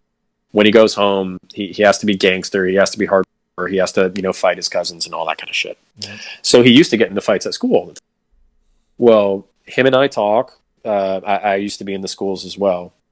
Him and I talk. We develop a relationship. We develop a bond. And basically I say, hey, if you don't get into any fights, or if you get into as few fights as you possibly can, at the end of the year, I'm going to get you some, basically something nice. And he's like, okay, I want candy. I want the specific brand of candy, Whoppers. Ew, what the fuck? I know. Hey, don't hate on my. God. He's a good kid. All right. But basically, by promising him 5 boxes of Whoppers at the end of the school year if he doesn't get into any fist fight, Yeah. and taking a candy box away for each time he gets into a fist fight, we dropped his percentage of fist fights by 90%. But wait, I thought black people couldn't defer gratification. How could this be? What is this? Well, what is this? I can't answer that question for you. But he was biracial? Question. Maybe. No, he must have no. had it must have been like. But this is what I'm saying. It's like if he was in a worse school, if he was in a school with a higher class size, if he was with underpaid teachers who didn't give a shit about him, if he was with burnt out staff who didn't give a shit about him, if his grandma is too old and too tired to raise him, dad doesn't want a fucking relationship with him because he's addicted to drugs. Mom doesn't want a relationship because she does want a relationship, but she's addicted to drugs, so she's a toxic influence in life. And then the only masculine influence in this kid's life are his cousins, who teach him that fighting, doing drugs, and basically being an asshole is the way to be a man. This kid, and I'm still giving him a 50-50 completely fucked up life. And basically him getting into fights with cops and him being I still think there's a 50% chance for this kid. Sure. But just a single adult paying attention to him, a single adult talking to him, an adult taking interest in his life and trying to improve it for the fucking better. I spent $5 of my money, and I reduced this kid fighting by 90% in a school year. Yeah. And that's what I'm saying. It's like in order to save people from themselves, it is not hard. It's not hard at all. You just have to be there and you have to give a shit. And Faraday, for the knickers in the chat, let me continue to virtue signal about how people. I told you that a family friend passed last night, and it wasn't the best thing in the world. Basically, early onset diabetes or undiagnosed diabetes. The guy was only 32. His brother, who actually is one of my really good friends, who I've known for like 16 years now, is a black kid from the wrong side of the tracks. I grew up on the right side of the track. During the summers, he would just come over to my house, and we would just hang out. And he would hang out so much to the point that I really actually genuinely found it fucking annoying because he was at my house every day. But the truth is, it was either come and hang out with me or it was hang out on the wrong side of the tracks with a bunch of asshole kids. So he came to hang out with me. We developed a really strong friendship. We're still good friends to this day. And again, broken family, no father, mother. I don't know if all the kids are from the same dad, but this guy is now family.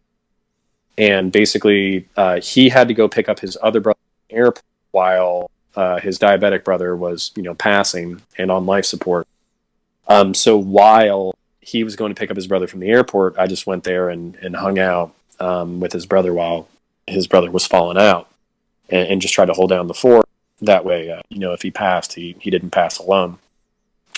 So what I find so fucking offensive about the knickers and the groypers who are talking about like peaceful separation, which to me just sounds like hiding your power level and basically wanting to reinstitute segregation. It also sounds like, okay, so that's what you want to do now. If you were actually in political power, do you want, to go after the Jews? Do you want to go after black people? Do you want to go after Hispanic people? We can either divide ourselves up by ethnicity and say that, each other are pieces of shit and we can go to war in the next 50 to 100 years, or you can actually go out of your way to genuinely get to know people and have people from completely different backgrounds become family. Well, here's the Those thing. people might not be blood, but they're fucking family. Look, don't let me cut you off if you have a lot more to say. No, But- no, but- that's like, it, to be honest. Honestly, those people, and look, I take so much fucking patience with people, right? Bernie can attest to this because Bernie's a mod on my Discord server. He sees me talk to people, right? Like, I take so much fucking patience with people and so much fucking empathy with these Groyper types or Nazi types or alt-right types. But here's the fucking thing. At the end of the day, and I'm not speaking for everybody, because look, there's people in the alt-right that are good people that do good things. There are. But for the most of these kids on the fucking internet, they don't do shit.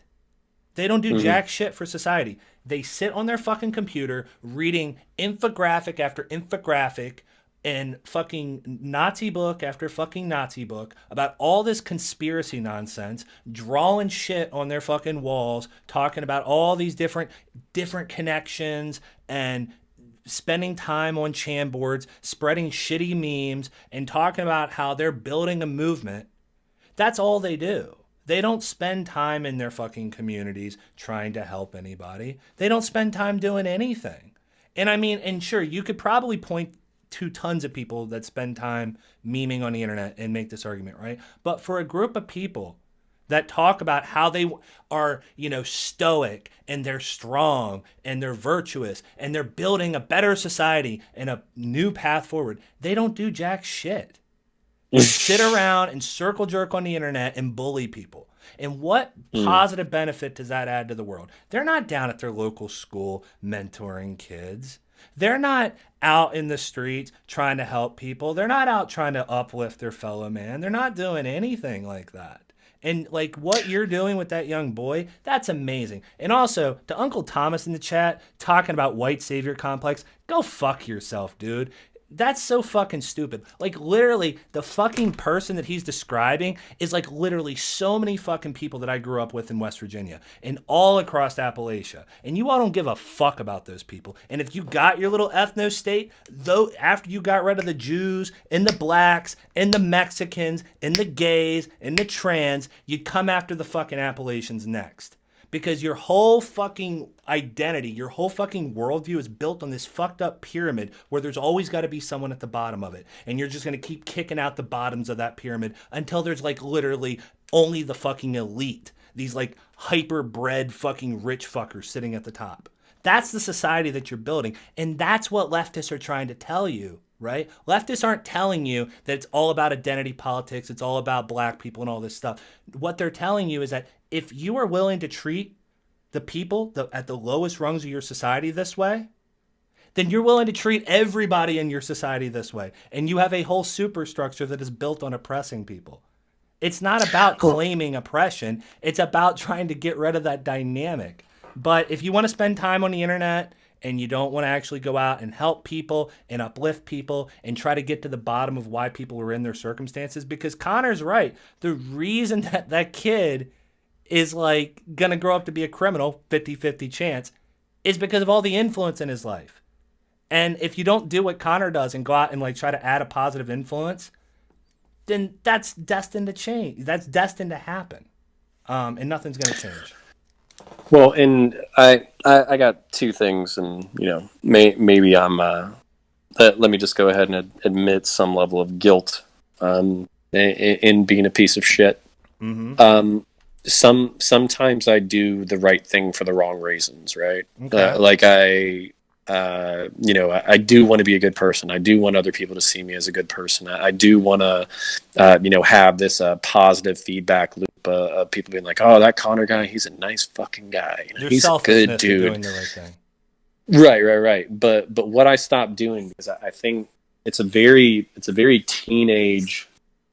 It's a very teenage perspective that if I'm doing the right thing for the wrong reason, I'm sucking up to society, or I'm sucking up to my parents, or I'm sucking up to God, and that's not genuine. Therefore, I shouldn't do the right thing. What I have found is that regardless of your personal motivations, regardless of maybe your selfish motivations, yourself in a better light, if you do the right thing, people don't give a shit. because they're just happy to have some help. They're happy to have an ear. They're happy to have somebody who's even pretending to give a shit about their existence for 30 seconds. And you know, the amount of desperation that you will find in old people who are neglected by their family, in young people who are abused or neglected by their parents. The sheer desperation for some level of fucking human connection is frankly fucking tragic. So sure, maybe I have a fucking savior complex and I'm just doing this for my own ego. But what I'm telling you is I'm genuinely praying, and I hope that I'm right, that by being there for other people, I'm actually having a positive impact. So maybe I have a fucking savior complex, which is why I went to the hospital. And that makes me a bad person on some level. I'm not doing it.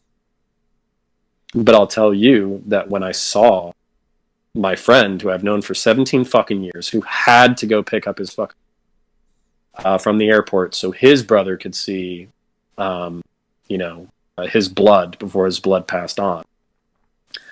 It didn't fucking matter that I had a savior complex. It didn't matter that I had my own selfish reasons to want people to see me as a good person. What mattered is that somebody was fucking holding his brother's hand. He was going to pick him up at the airport. So, you know, call it a virtue signal, call it a fucking complex, call it whatever the fuck you want. But what was the name? What was the tag? Whoever said that shit? It was Uncle Thomas. Uncle Thomas, I pray to God you do the right thing for the fucking rock. I really do. It's so much better than doing. And just to extend this one thing further, the fact that this movement, this fucking psychotic, sociopathic, anti-universalist, anti-human fucking movement is wrapping itself in Jesus Christ is so dark and fucking ironic and disgusting that I can't even fucking see straight. I can't even fucking see straight. The fucking balls. Like, I swear to God, I hope Nick Fuentes fucking comes on this video. I hope he calls me a retard. I hope he calls me a cuck. I hope he calls me a pussy. I hope he does all his fucking silly bully shit that he fucking does on the internet. Because here's the fucking truth of it. There is nothing in the fucking New Testament that supports his malicious, evil fucking perspective. So, you know, fuck that, and fuck anybody who uses Jesus Christ to be a douche to other people. Well, sorry. To be fair, they're calling upon Catholicism, which has a whole bunch of like baggage wrapped up into it. I mean, it just. Someone in the chat said we need men of action. Well, AK, you know what, buddy? Come join the Discord server, and you know, maybe if we focused on trying to help people and trying to fix their material conditions, and then we tried to, you know, become mentors in our communities, maybe racial differences wouldn't matter. Maybe even if there were some IQ, whatever the fuck you want to talk about, maybe that wouldn't even really matter, because it turns out like when people are actually put into good environments and they have good mentors and they have good influences, they don't turn into criminals, you know? Did you say man of action? That's what AK was saying. It's like a common thing on like the, you know, like, but with far people on the far right, they want men of action. Yeah, it's Mosleyites. Yeah. Oh, okay, Mosley comes from Mosley. Yeah, it's a lot of. It's like a phrase that Mosley used a lot when he talked about like, yeah. Hey, good. Leaders. Good. Be fucking men of action. Go out into your communities. Help other fucking people. Try to bridge the fucking cultural divides. You see somebody who's fucking sick or hurting or fucking falling apart, you fucking help that person. Yeah. And that's kind of the thing too. Like the best moments, the best moments I had as a cop weren't when I was fucking fighting people. It's when I was fucking actually helping people. So, you know, there's something to be said for, you know, fist fighting an asshole. There's something to be said for, you know, taking a bully and putting them in fucking bracelets. But, you know, those best moments for being a fucking cop aren't necessarily fighting somebody or hurting somebody. Some of the best fucking moments are helping people. Yeah. So that's why anybody soul does the job. And like, I'm not trying to dig on junkies. You need them too. You need the fist fighters, you need the shooters, you need fucking tactical guys, you need those people. But I don't know. I'm not a Christian. I believe Jesus Christ was the Son of God, not any more divine than any other human being. But I think that there is such a thing as ministry, which is basically taking your life, dedicating it to the larger fucking population, and then deriving satisfaction for your self-sacrifice. And isn't that what the fuck they're all about anyways? These fucking groypers? Don't they always talk about the collective and self-sacrifice and fucking greater men and nobility and fucking traits that are being degraded in modern society? Isn't this their whole fucking line of attack? God damn. All right, sorry, I'm getting worked up. My bad. They're just My bad. I don't know. They just. My bad.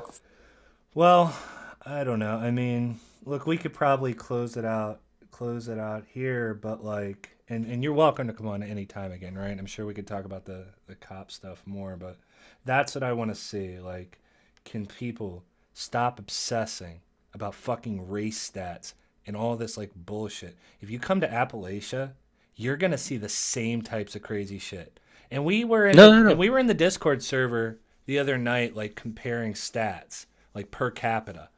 And the fucking crime stats are the same out in the country, or at least it was for the two areas that we were comparing. It was an area in the Eastern Panhandle of West Virginia, and then D.C., a suburb of D.C.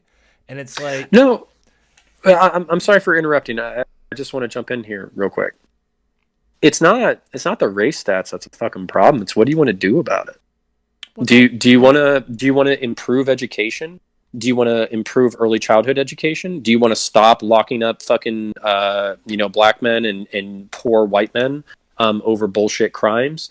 Do you want to promote families? Do you want to promote healthy learning environments?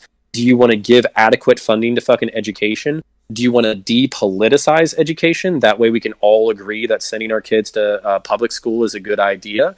Do you want to basically give people education and make sure that when they get out of school, even if they don't go to college, they can find decent jobs? Do you want to make sure that people can make a living fucking wage in this country? Do you want to make sure that we're building healthy families, healthy communities? If you want to do all of that, and you're not going to tell me to sever my relationships with people who are different than me, you and me can be fucking allies if that's what you want to do. But if you want to use crime stats to militarize the police, attack people over fucking bullshit petty crimes, criminalize all sorts of fucking behavior, treat people like shit because they're fucking different than you, and you want to gut the fucking education system because you think that it's politicized, you can go fuck yourself because you're going to make these problems worse, not better. Well, when it comes to all this race stuff, dude, here's the thing. All this race science, all this stuff, all this like focusing on this stuff, what they fundamentally don't understand is that whether that stuff is true or not, they don't fucking know. Okay? This is a thing people have to take into consideration. You, at the end of the day, don't know if what you're reading is good science or not. You really don't. And so then you have to question, well, then why are you believing this, right? There's motivated reasoning behind everything. And whenever they start bringing up all those crime stats and race stats and all that stuff, really what they're saying is they're throwing their hands in the air and they're saying, well, I don't want to try to help it. I don't want to try to fix it. Fuck, it is what it is. You know? So since we can't fix it and I don't feel like fixing it, well, just fucking get rid of them. Send them back to Africa. Send them back to Mexico. Lock them up in jail. Kill them. That's basically what you're doing. You're throwing your hands up in the air and you're saying that you're giving up and that you are not interested in fixing the problem. Well, and I have one more point, and then if you guys want to call it, we can call it. Mm-hmm. But I went to a police academy, a really, really good police academy in Central Florida, where they basically kicked the dog shit out of us. For 12 weeks straight. The class was 2/3 Hispanic, mm-hmm. meaning that out of 30 people, roughly 20 people had Spanish last names. 2 of them spoke Spanish. So that basically means that this fear of lack of assimilation, this fear that, basically our culture is going to be changed and that it's irreversible. It's bullshit. And it's the same thing that happened with the Irish. It's the same thing that happened with the Germans. You can find a paper right now. Literally Google Ben Franklin, German. Yeah. And he has this deep fear that Germans are going to come into America. They're going to create conclaves. They're going to be so large in population and cultural force that they're going to Germanize the Anglo instead of the Germans being Anglified. There's this deep fear of just the weight of population just destroying white culture that Nick Fuentes and his followers now subscribe to. Well, hold on. They're not self-avowed on that, okay? They just kind of make arguments that end up pointing in that direction. You gotta... I'm just saying, you gotta be... You know what? My bad. Yeah. You're right. Yeah. I need to be subtle. I'm Yeah, sorry. Groypers, I'm sorry. We need to be nuanced because obviously they showed plenty of nuance. Okay, continue. No. I was just going to say that, just this... this fear... I don't share it because I'm Irish. I'm a dirty Celt. 200 years ago, my grandparents were, or great grandparents. They were fishing potatoes out of the bog and trying to eat it or turn it into booze, whatever fucking Irish people do. And they were probably fighting and they were probably having 12 kids instead of 2. So when I see Mexican people or Central Americans and I see that they like to drink and like to party and like to fight and like to fuck. All I see is more Irish people. So maybe that's my fault. I'm not Anglican. I'm not pure enough. I'm not Catholic enough. I'm not Italian enough. Whatever the fuck these people want you to be. So I see more people who are similar to myself instead of seeing a fucking enemy. Yep. So yeah. I don't know. Maybe that's my mistake. My bad. And even if let's say they're right, 100%, black people are literally incapable or are inferior. Is that how you treat inferior people? You kill them? You the idea in society is to be empathetic to those who are, less capable. How do you go from that to I want to kill everyone that is inferior or treat them inferior when we don't do that? We do in some regards, but the idea that is held commonly in society is that you help those less fortunate. Right. Well, and I'm sorry. I know we're probably trying to slow things down, but that's where very very specifically just talking about Nazi ideology. So I think communism and socialism, it's collectivist and it cares about the universal body of humanity, and I find that admirable. As much as I don't trust socialists or communists to actually instigate or institute the utopia that they say they care about. Whereas with fascists and specifically Hitler. Is completely obsessed with the genetically pure and hyper-productive, physically fit, virile person, but both male and female. So to him, basically eliminating people who are dumber, eliminating people with disabilities, eliminating people with venereal diseases. He talks about that. Basically eliminating these people either through sterilization, fucking is actually perfectly in line with theology, because then once you have this purer race that's left over, this higher race that's left over, the world won't miss or mourn the human beings that you had to slaughter or sterilize to get to your utopia. So in short, I think it's funny that fucking groypers are always dog whistling this shit, but they won't come out and say it. Well, that's because they're cowards.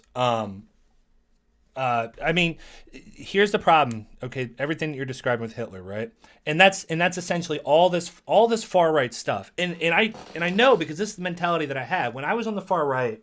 I was basically had this technocratic ideal of society that we were gonna completely engineer everything, and that we were going to select people's genetics. We were going to create these eugenics programs, and that we were going to basically completely regiment society in this scientific way. Here's the thing. You don't do that with human beings. That doesn't work. And it's not that you don't do it because it's immoral or it's bad or it feels bad, man. The reason you don't do it is because it doesn't fucking work. Human beings don't work that way. You can't regiment human beings like they're automatons in a fucking factory. Like, that's not how you solve society's problems. Like, anybody that's like studied fucking sociology would know that, right? But this is like the fucking problem with these like far right types is they see the world as this like cold calculated science experiment. And it's built on like all this materialist garbage from like the early fucking like late 19th century and early 20th century. It's just it's garbage. It's a garbage fucking philosophy. But Well, and I would be interested in talking about genuine solutions. I think Destiny actually put Nick Fuentes in a corner one time and was kind of like, okay, well, what's your fucking Fuentes basically started about talking about like peaceful separation, which, you know, to me just sounds like hiding your power level from segregation. And you know, so instead of just dog whistling about the fucking problem over and over again, how about you come out with your fucking solutions and then we can fucking debate them, call them fucking stupid, and kind of have a legitimate battle of ideas. Now, I know a lot of liberals and progressives are very uncomfortable with that because they don't want to give these ideas the fucking light of day. But I feel like that's a mistake almost. It's like, you know, what is it, like sunlight is the best disinfectant or some shit. yeah. Letting him pretend and letting the Groypers pretend to be social conservatives and then just dog whistle about the JQ and dog whistle about their solutions. I think that's more dangerous than actually trying to engage with the ideas. And the reason why I feel that way is because I think plenty of social conservatives actually do feel left behind by Ben Shapiro and the conservatarians. I do feel like because they don't take hard stances on homosexuality or transgenderism, or they don't take hard stances on race or whatever, or crime statistics, they feel like they're being left behind, which is why the Groyper movement, I would say, maybe I'm wrong, but I would say it's actually capitalizing on social conservative disaffection.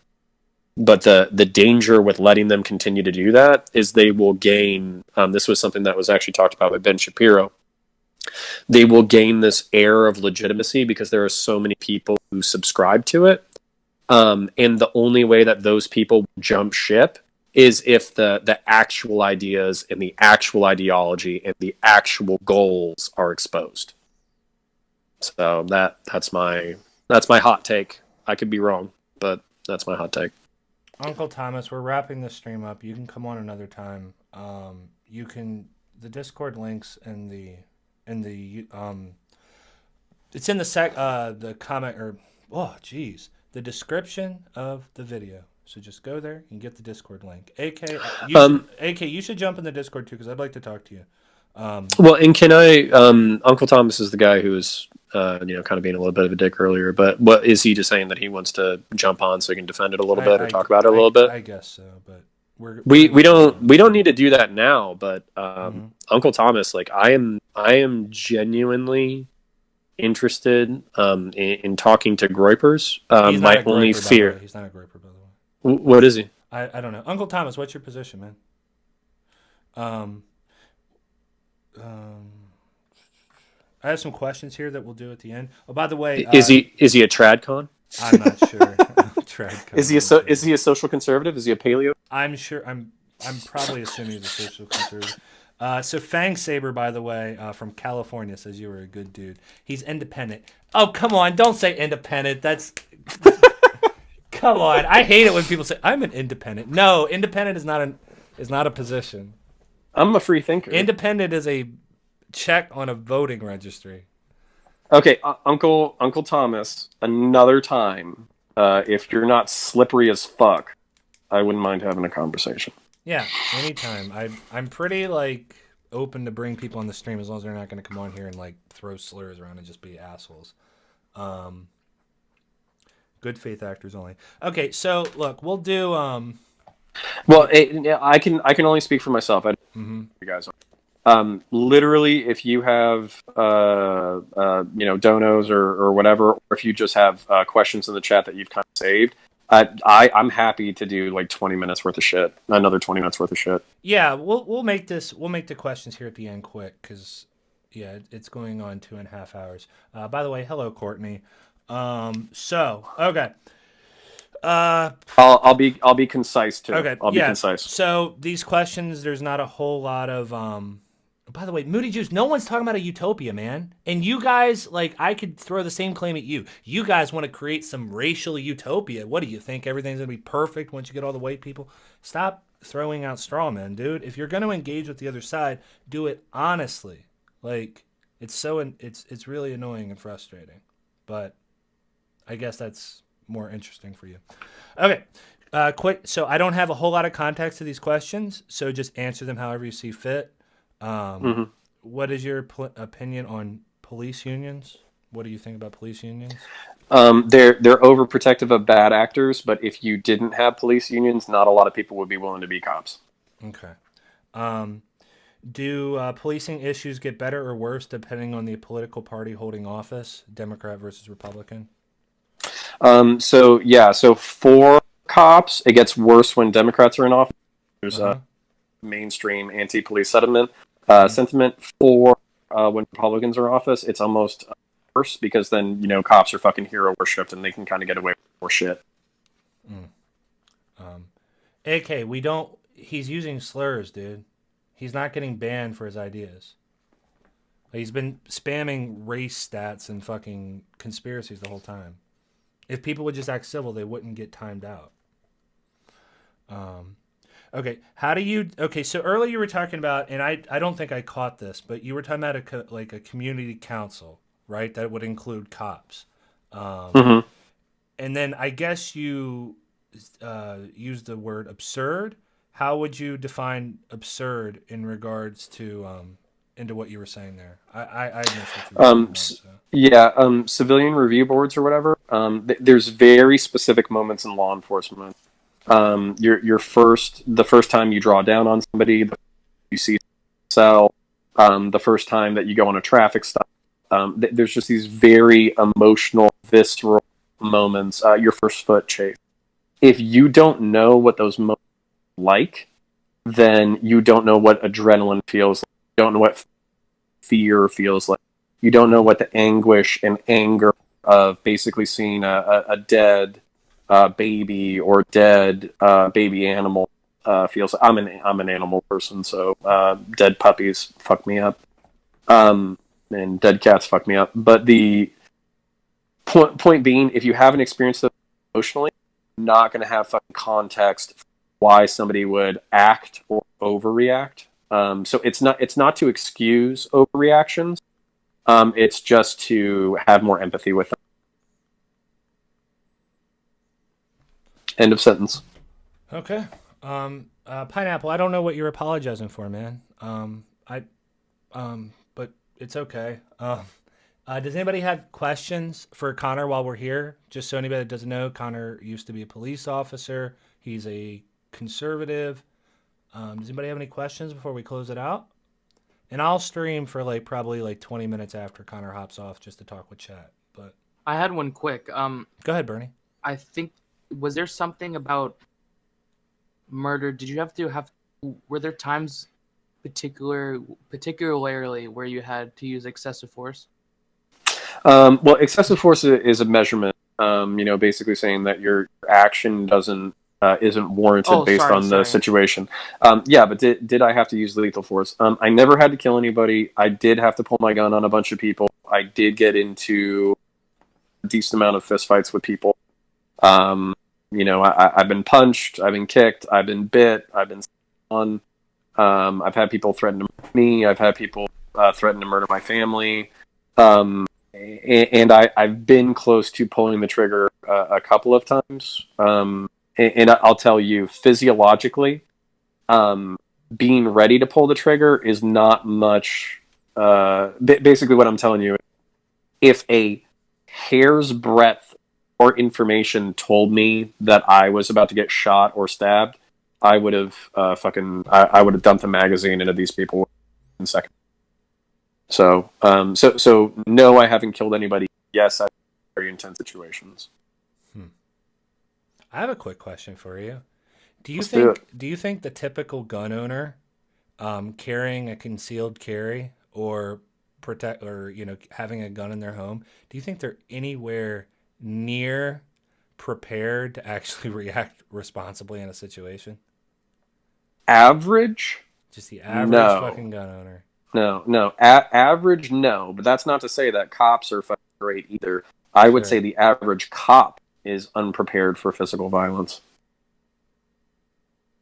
Okay. A lot of them. It would take a long time to break down, but a lot of cops rely on the badge, Right. To carry them through, and they talk shit to people, basically relying on the fear of consequences, legal, to carry them through the situation. Right. But they get real quiet when they get around people who they know don't give a fuck about badge. So I would say there's actually a amount of cops who they'll shit talk grandma as she fucking rolls a stop sign, but then they'll get real fucking quiet when they fucking meet a coke dealer who was a murderer.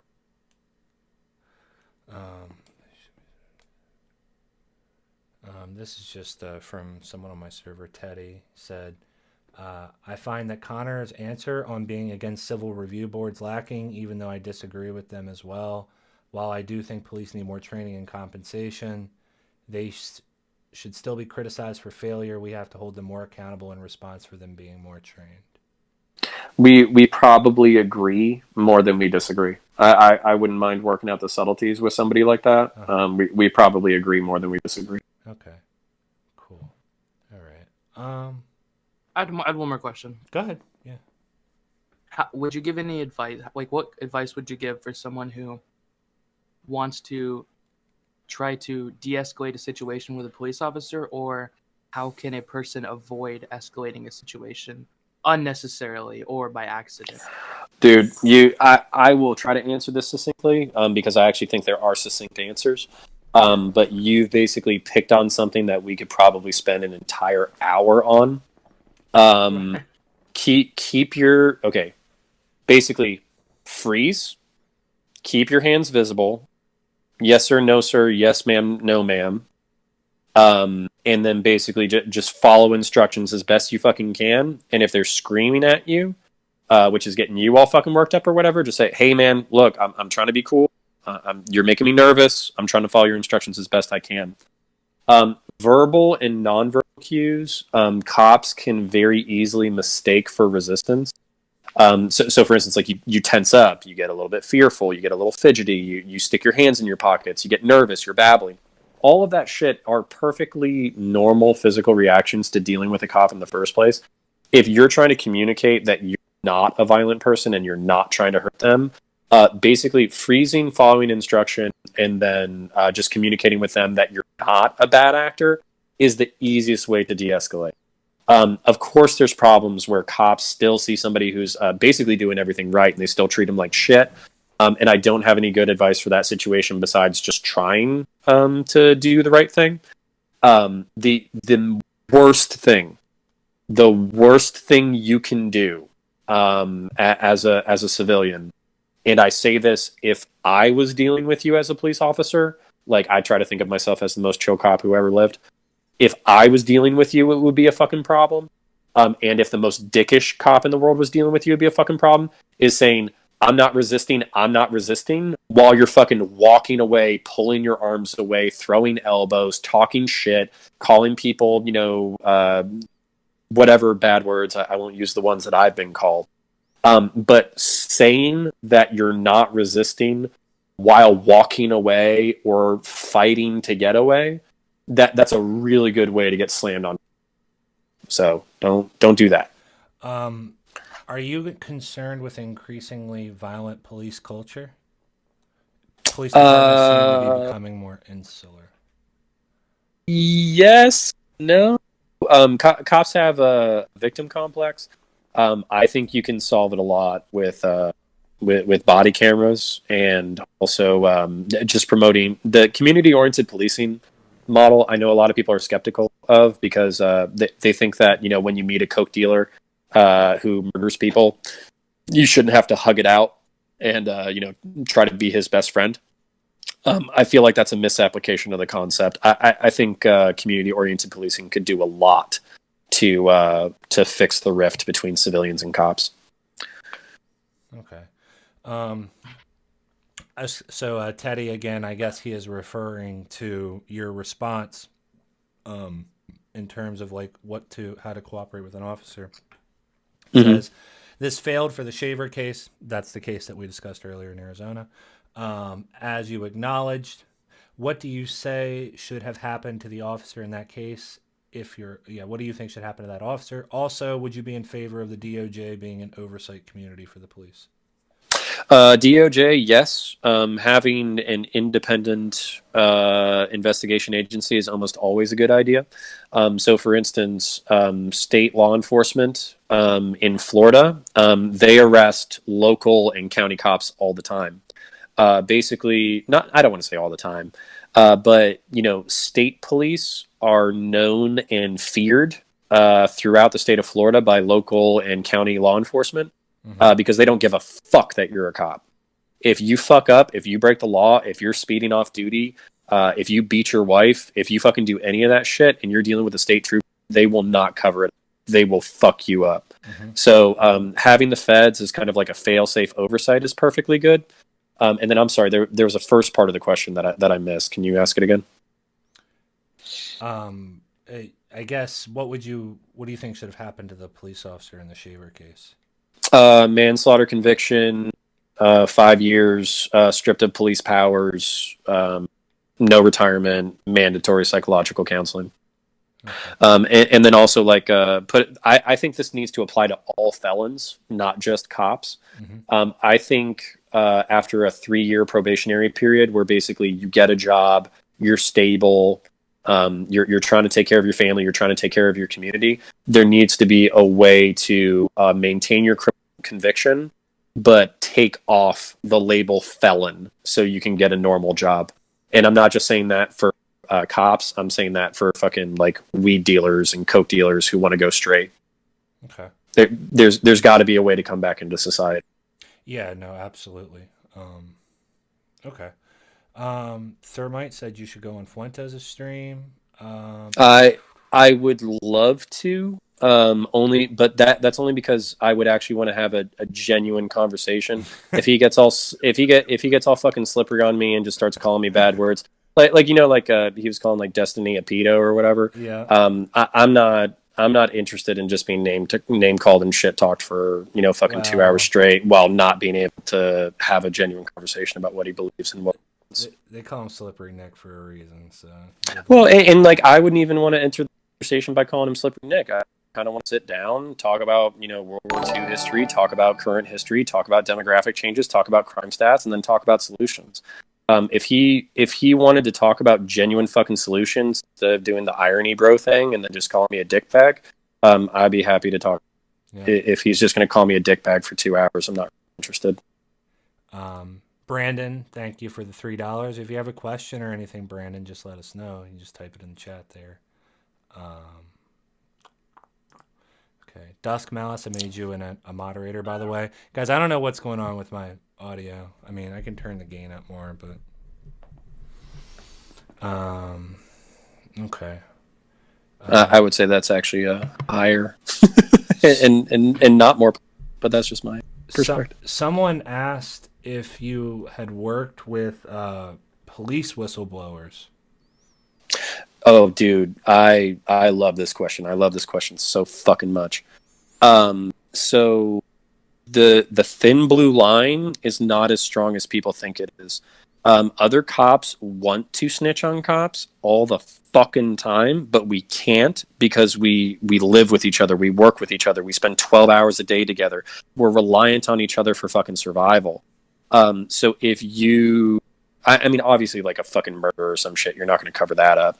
But as far as like kind of like negative behavior, small white lies that don't really affect anything, or exaggerations or bad reports or whatever, the reason why you don't call that shit out is because literally you are going to have to, let's say you do that on a Tuesday and you're going back to work on Friday.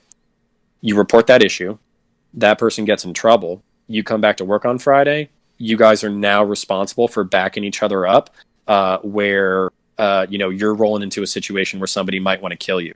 That person can either drive as fast as they possibly can in order to come help you in the fight of your fucking life, or they can take their foot off the accelerator and let you get fucking killed.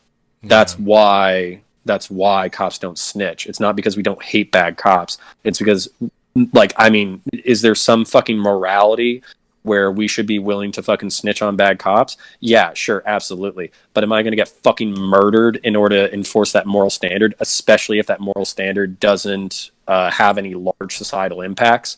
Nope. I'm not dying for that shit. Fuck you. Sorry, that was rude. My bad. my bad. Another question. Sorry, Sure. I have so many questions. I love I fucking live questions, in dude. I'll fucking hang out forever. I live in a small town. Oh, sorry. We can call it at 9. We can call it at 9. Yeah, no, sorry. I was just going to say, Teddy said, this is what my 2 uncles in the force stated. Pretty much exactly what you just said. I'm sorry. Go ahead, Bernie. Sorry. So I live in a pretty small town. I live about 5 blocks from the police station. I live in a medium, average, pretty medium income residence. So like, I've only had like the best experiences with cops. I let them in my house. Like, I always open the door. I always like offer them something to drink. Well, it's excessively hot here. Like Bernie's I do got the like sweet tea on the counter. He's like, "Come on in." No, I'm literally like that white guy that's like, "Come in." What seems to be the issue? Like, what's the problem, officer? and some of them don't. Some of them are very like they're like, "Whoa, like what?" Yeah, of course. But so like I don't have any issues with cops. I've helped cops. Like there was a scenario by my house where I had information I told them, and I've only had the best experiences. But I've heard that do you think there's a gigantic difference between small town America cops and these like Chicago cops, Chicago PD, LAPD, etc.? I do. And it's not a difference in temperament. It's a difference in environment. So in my town, there was enough exciting shit to keep you going, but there were days and weeks where you basically didn't get an intense call. Orange County, Florida, which is my largest metro area near me. I have friends who are in Orange County Sheriff's Office. I have friends who are in PD. They're basically telling me that they're pulling their gun multiple times a night to get people down on the fucking ground to effect an arrest. So your mentality, you can go to burglaries, you can go to suicides, you can go to car wrecks, you can go to all that shit. But the emotional tax it takes to put people down on the fucking ground repeatedly and be ready to kill them if they don't comply, I think that combined with the burnout that we talked about earlier, it makes you more paranoid, it makes you more aggressive, it makes you less likely to trust people, it makes you more annoyed, it makes you more tired, and you're statistically more likely to fuck up because you're in high intensity situations so often. So, but it's not a question of whether or not you fuck up in a high intensity situation. I fucked up in high intensity situations to my great shame. I feel bad for not performing as well as I could have, but then there were also incidents before and after in which I performed well. But when you're a big city cop, the amount of times that you can do really well are completely available. But then at the same time, because you're having so many high intensity incidences, your opportunity to fuck up is exponentially increased. Sorry, that's it. End of story. Okay. My bad. Was the area that you policed in? What type of environment was it? Was it like a small town, like a small little country town with dirt roads? Used to be a small town. Now it's a suburb of Orange County in Orlando. So it's about 45 minutes to an hour outside of town. But just because Orlando has become so built up, it is now considered a commuter community to Orlando, despite being literally 30 miles outside of town and 45 minutes to an hour outside of town. Are you familiar with the DC, Maryland area at all? If it's just sprawl as far as the eye can fucking see, then I can understand it. I was going to ask if you would compare it to a place like Rockville, Maryland or something, but if you're not familiar with the area, then... I'm not familiar, but if you're basically deciding like crazy sprawl where it's just town after town after town after town, where technically these towns have nothing to do with each other, but if you looked at it on a fucking map, they're still like centered around a major metropolitan area. Yeah, that's exactly what... Okay.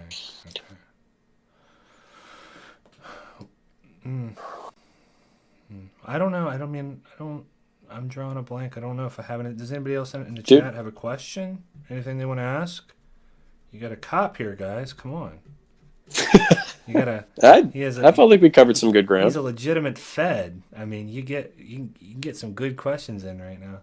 OSHA says I live there. Where? Well, OSHA, you don't have to say it, but OSHA, if you live in Orlando, please don't stalk me and murder me. But if you Discord to talk, yeah.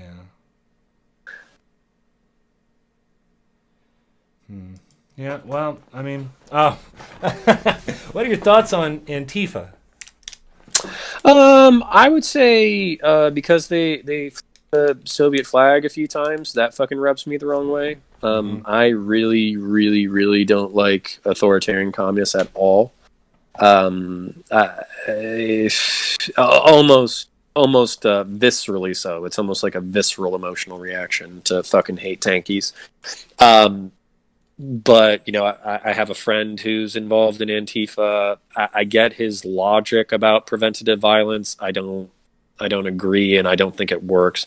This might be very 90s liberal of me to say. I think if you let 20 Nazi assholes walking down the road saying whatever fucked up bullshit they want, and then they go home and nobody pays attention to them, almost nothing happens.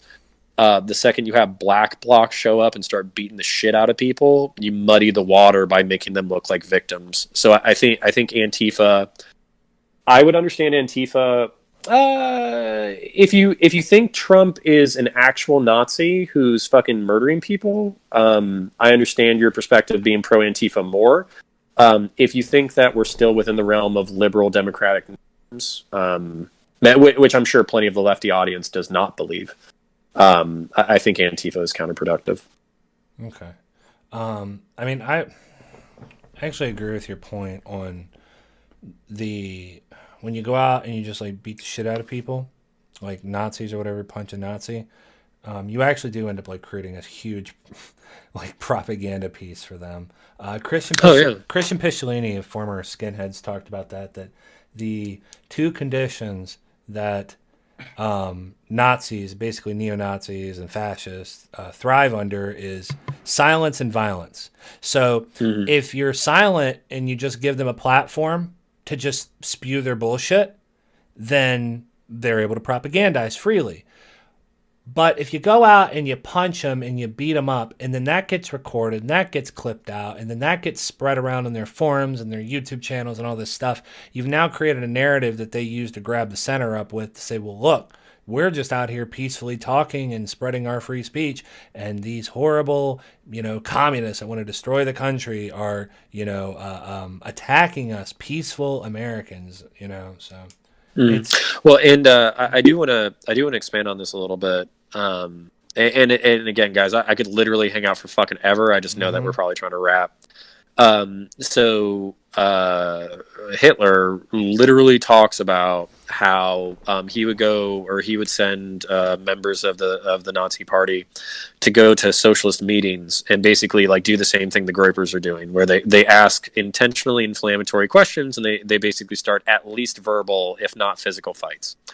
And the reason why they do that is because with all the fucking airtime and everybody getting all fucking butthurt and pissed off, yeah, sure, most of the people are, disgusted and upset by whatever inflammatory shit they're asking, or the implications of their fucking troll questions they're upset by.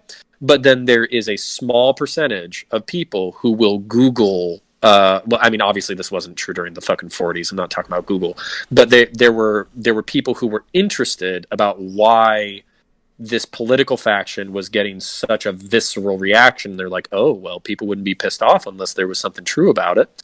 And then that's how they recruit.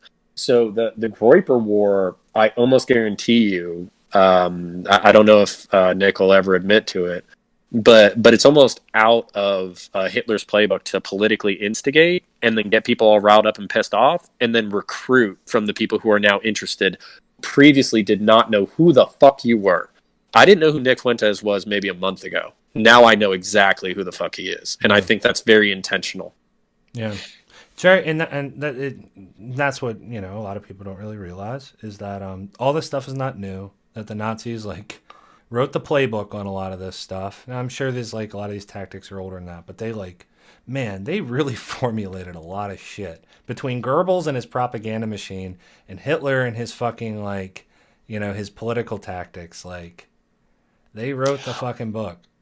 Well, and that's why I don't know if it was Nick or if it was a griper who was basically like, oh, well, I don't give a fuck about history. Why do we have to talk about segregation? That was like 70 years ago. Why do we have to talk about World War II? That was like, 80 years ago or the fuck.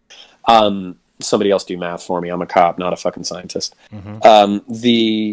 The funny thing is, so they'll invoke historical revisionism, they'll invoke historical skepticism, they'll talk about these historical events, but then you're like, okay, well, do you want to go back and talk about these issues and how they play into the modern day? And they're like, what, bro, that was like fucking 80 years ago. Who gives a shit about that? It's like, dude, that fucking reeks to me of bad faith. Fucking, you want to talk about history when it's convenient to you, but you don't want to talk about history when it's potentially dismantling your narrative. Yeah. Well, fundamentally, I mean, the way I see it, the reason that they're so dishonest when it comes to the reason that they use so many dishonest tactics is because they're the dissidents, right? Like, they kind of have to be dishonest. Like, I get frustrated as fuck with like the Groypers and Nick and all them, and I call them cowards.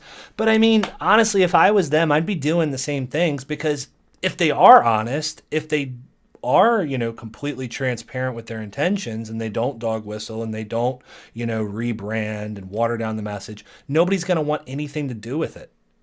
Mm-hmm. Nobody's going to want anything to fucking do with their, faux Nazi bullshit. So, well, and, I'm trying to think of how to say this. Very specifically, like the Nabisco and the cookies thing, I'm sure the growers are fucking shitting their pants because it's like, that's 2 clips out of 500. So shit, like, so like, oh, it was just jokes. It was just jokes. Well, okay, but jokes can carry points. Jokes can have info. And what I'm inferring from Cookies Part 1 is that Nick maybe doesn't deny the Holocaust. He thinks that the casualty rates are exaggerated. And then what I'm assuming from Cookies Part 2, which is like it's a drag queen or some shit like that. And basically he goes on about how Nabisco has fucking undue influence. Yeah. I'm assuming he's just implying that, Jewish people and the Israeli law undue influence in America. Just because they're quote unquote jokes doesn't mean that they're not fucking JQ dog whistling. Which in and of itself is not necessarily like a counter argument. You have to come up with alternative explanations for why the is the way it is. But when they're so fucking slippery and they'll never just come out and say what they believe, it's a lot. So I think they are legitimately recruiting genuine social conservatives who are like, oh, it's just jokes, and I just don't think they're reading between the lines. I agree. And like, how many fucking conservatives did you know, in like your time spent on forums, right? How many conservatives did you know that were like, nobody actually believes this stuff. These are just jokes. I'm just memeing, right? Like, and so many people bought into that shit. And next thing you know, like, they get more and more comfortable with the ideas. And next thing you know, they're believing the bullshit. Well, they're Trojan horses, right? Yeah. Go ahead. Political you want to elaborate on that, comedy, Bernie? Entertainment. Well, it's just like yeah, it's just like you have traditionally traditionally comedic or satirical or entertainment based content creators on any platform, or even doing stand up, who have these like weird political messaging that you've like never noticed before. And then you're like, well, wait, that's talking about trans people. And then you're like, where the fuck did that come from? Or you have people where a lot of these right-wing conservatives or libertarians or classical liberals, what have you, it's like half politics, half comedy. And they utilize satire. They can use it as a scapegoat to... Oh, yeah, we're just joking. Yeah, we're just joking. When in reality... If they do comedy and entertainment, then they can always blame it on the comedy or entertainment. Like, oh, obviously it's a joke that we want to not gas the Jews when we talk about the cookie issue, or the cookie problem. It's like, it's subtle normalization of these concepts that, when normalized, it's easier to push the full message once they're, they've been readied up for it. Well, and I think that's the danger that a lot of people on the left have pointed out with it, is like when you go talk to these people, you go talk to Nick Fuentes or talk to Richard Spencer or whatever. All you do is you risk legitimizing them, and then if you're not ready for a fucking debate, then all you do is you make them right when they basically call you a douchebag for fucking 2 hours and then try to trigger you and shit. Mm-hmm. So I think that's the danger of walking into the lion's den, is if you fuck up the argument, you don't make them look like assholes, you make them look like victors. And I think enough leftists have already done that when they've dealt with bad factors. And that's why I don't like Destiny. Like he's obviously super smart, crazy talented rhetorician. But I don't feel like, I think part of the reason why he doesn't take any firm positions is because it's a lot easier to needle and rip apart other people's perspectives, as long as you're relying on logic. And that's why I think he's such a talented fucking debater. The reason why I said I don't like him, I guess, and maybe that's too strong of a is just because when you focus exclusively on logic and you don't have a firm ideology underneath it, I'm worried you don't have a position of strength to fall back on. You just have the ability to rip apart another person's argument. And I think we need solid ground, solid political ground where we don't end up fucking killing each other in a massive civil war. So, Bernie, unless you want to respond to that, Moon has a question in the chat. No, that was a pretty... So, does the internal procedure of a police station make it easier or harder to do your job? And how easy is it to follow at as many ranks as he knows of? Also, does he know about the Kelly Thomas incident? I'll look up the Kelly Thomas incident for you, but... Yeah, can you say the ranks part again? I didn't get that. So, does the internal procedure of a police station make it easier or harder to do your job? And how easy is it to follow at as many ranks as he knows of? Yeah, so let's do the ranks so I don't forget. So, you got patrol officer, corporal, sergeant, lieutenant, captain. Some police departments have majors, but the one that I worked at didn't because we weren't big enough. Deputy chief and chief. So the chain of command is pretty well spelled out. And to be honest, once you get past sergeant, I'm really not trying to hate with the people that I worked with. A lot of them were really good, even some of the administrators. But the inner workings of a fucking police department make your job so much fucking hard. Some of the reports are in fucking triplicate. Some of the fucking, domestic violence in particular, fill out like 2 or 3 different fucking reports just to get the entire case done. Some of the reports, the report that goes to the police department is not necessarily the same paperwork as a charging affidavit. It's death by fucking bureaucracy, man. You spend so much time writing the same thing fucking over again that it basically robs the joy of the job. Whereas if they actually streamlined the paperwork and streamlined charging affidavits and streamlined what's needed, not only would you be saving so much bureaucratic time and energy and effort, you would actually be building better case files. So the inner workings of a police department make shit a lot harder. And then basically as soon as you get off the street, as soon as you get past sergeants, and in some cases lieutenants, administrators just slow you down your job by Monday morning. That might be mean of me to say, like some of my lieutenants and captains, fuck them, fucking administrators. And then Faraday, how about this? I got 9:17 on deck. I know you gotta say goodbye to your people. Well, why don't we talk till 9:20 and then I'll dip out and then you can have 10 minutes, okay. 10 minutes or 20 minutes with your people. Yeah, that sounds good. Moon was asking about the death of Kelly Thomas. I'm not gonna go. I don't want to go too deep into this case because tell me, I'll be fast. Well, yeah. Well, I'll basically, I'll just ask you the question, like the pertinent question here is excessive force, right? So when you're talking about, I mean, okay, let's talk about like. Is that the guy that was killed by Kelly Thomas? Well, it says he was beaten to death by 6 members of the Fullerton Police Department in California on July 5th, 2011. Yeah, I actually do have this in a very fast way. Okay. So some of this is very shitty training, especially when we talk about 2011. Whenever I see a cop throwing fists, trying to strike somebody in their jaw or their temple, I basically know they're not well trained.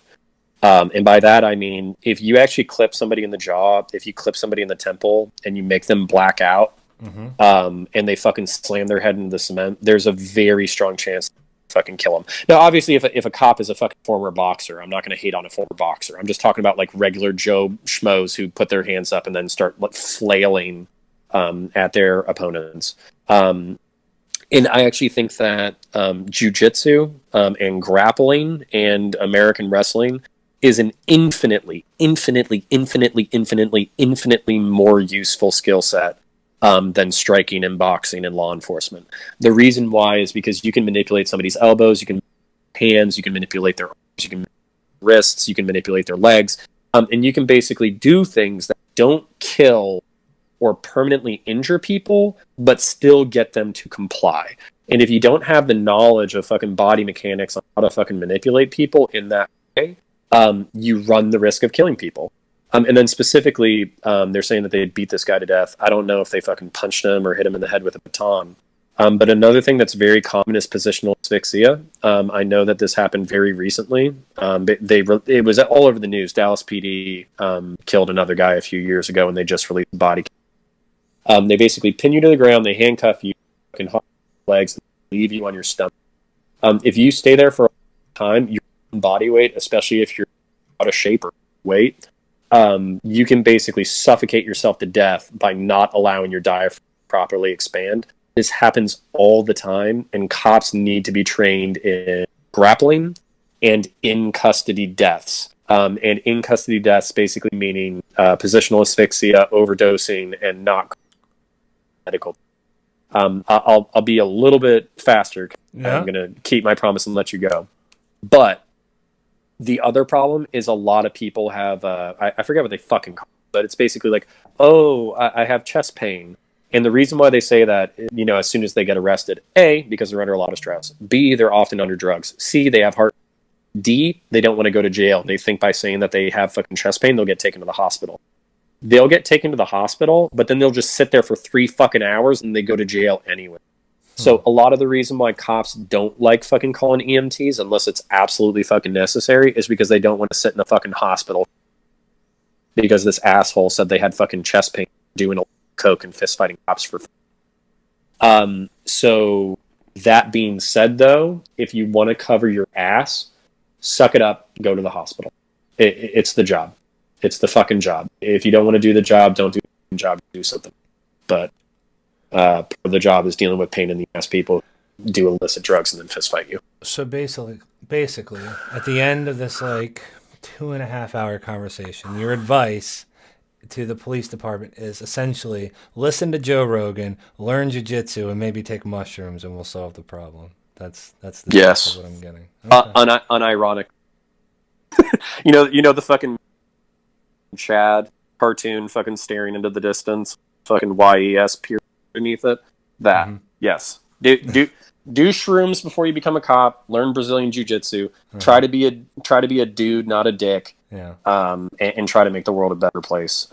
As cool as it sounds. So, but dude, I'm gonna let you go. I'm gonna jump ship. I could talk to you literally for like nothing. Yeah, no, it's been a pleasure, man. We'll have you on again sometime. Awesome. Let me know when and where, and I'll fucking be there. Sounds good. All right, thank you, Connor. Everybody, I'll catch you guys. Yep, everybody go check out Connor's. I linked it in the description of this live stream. Go check out his YouTube channel. But thanks, man. Have a good one. No, I will. You guys too. Yep. Later, dude.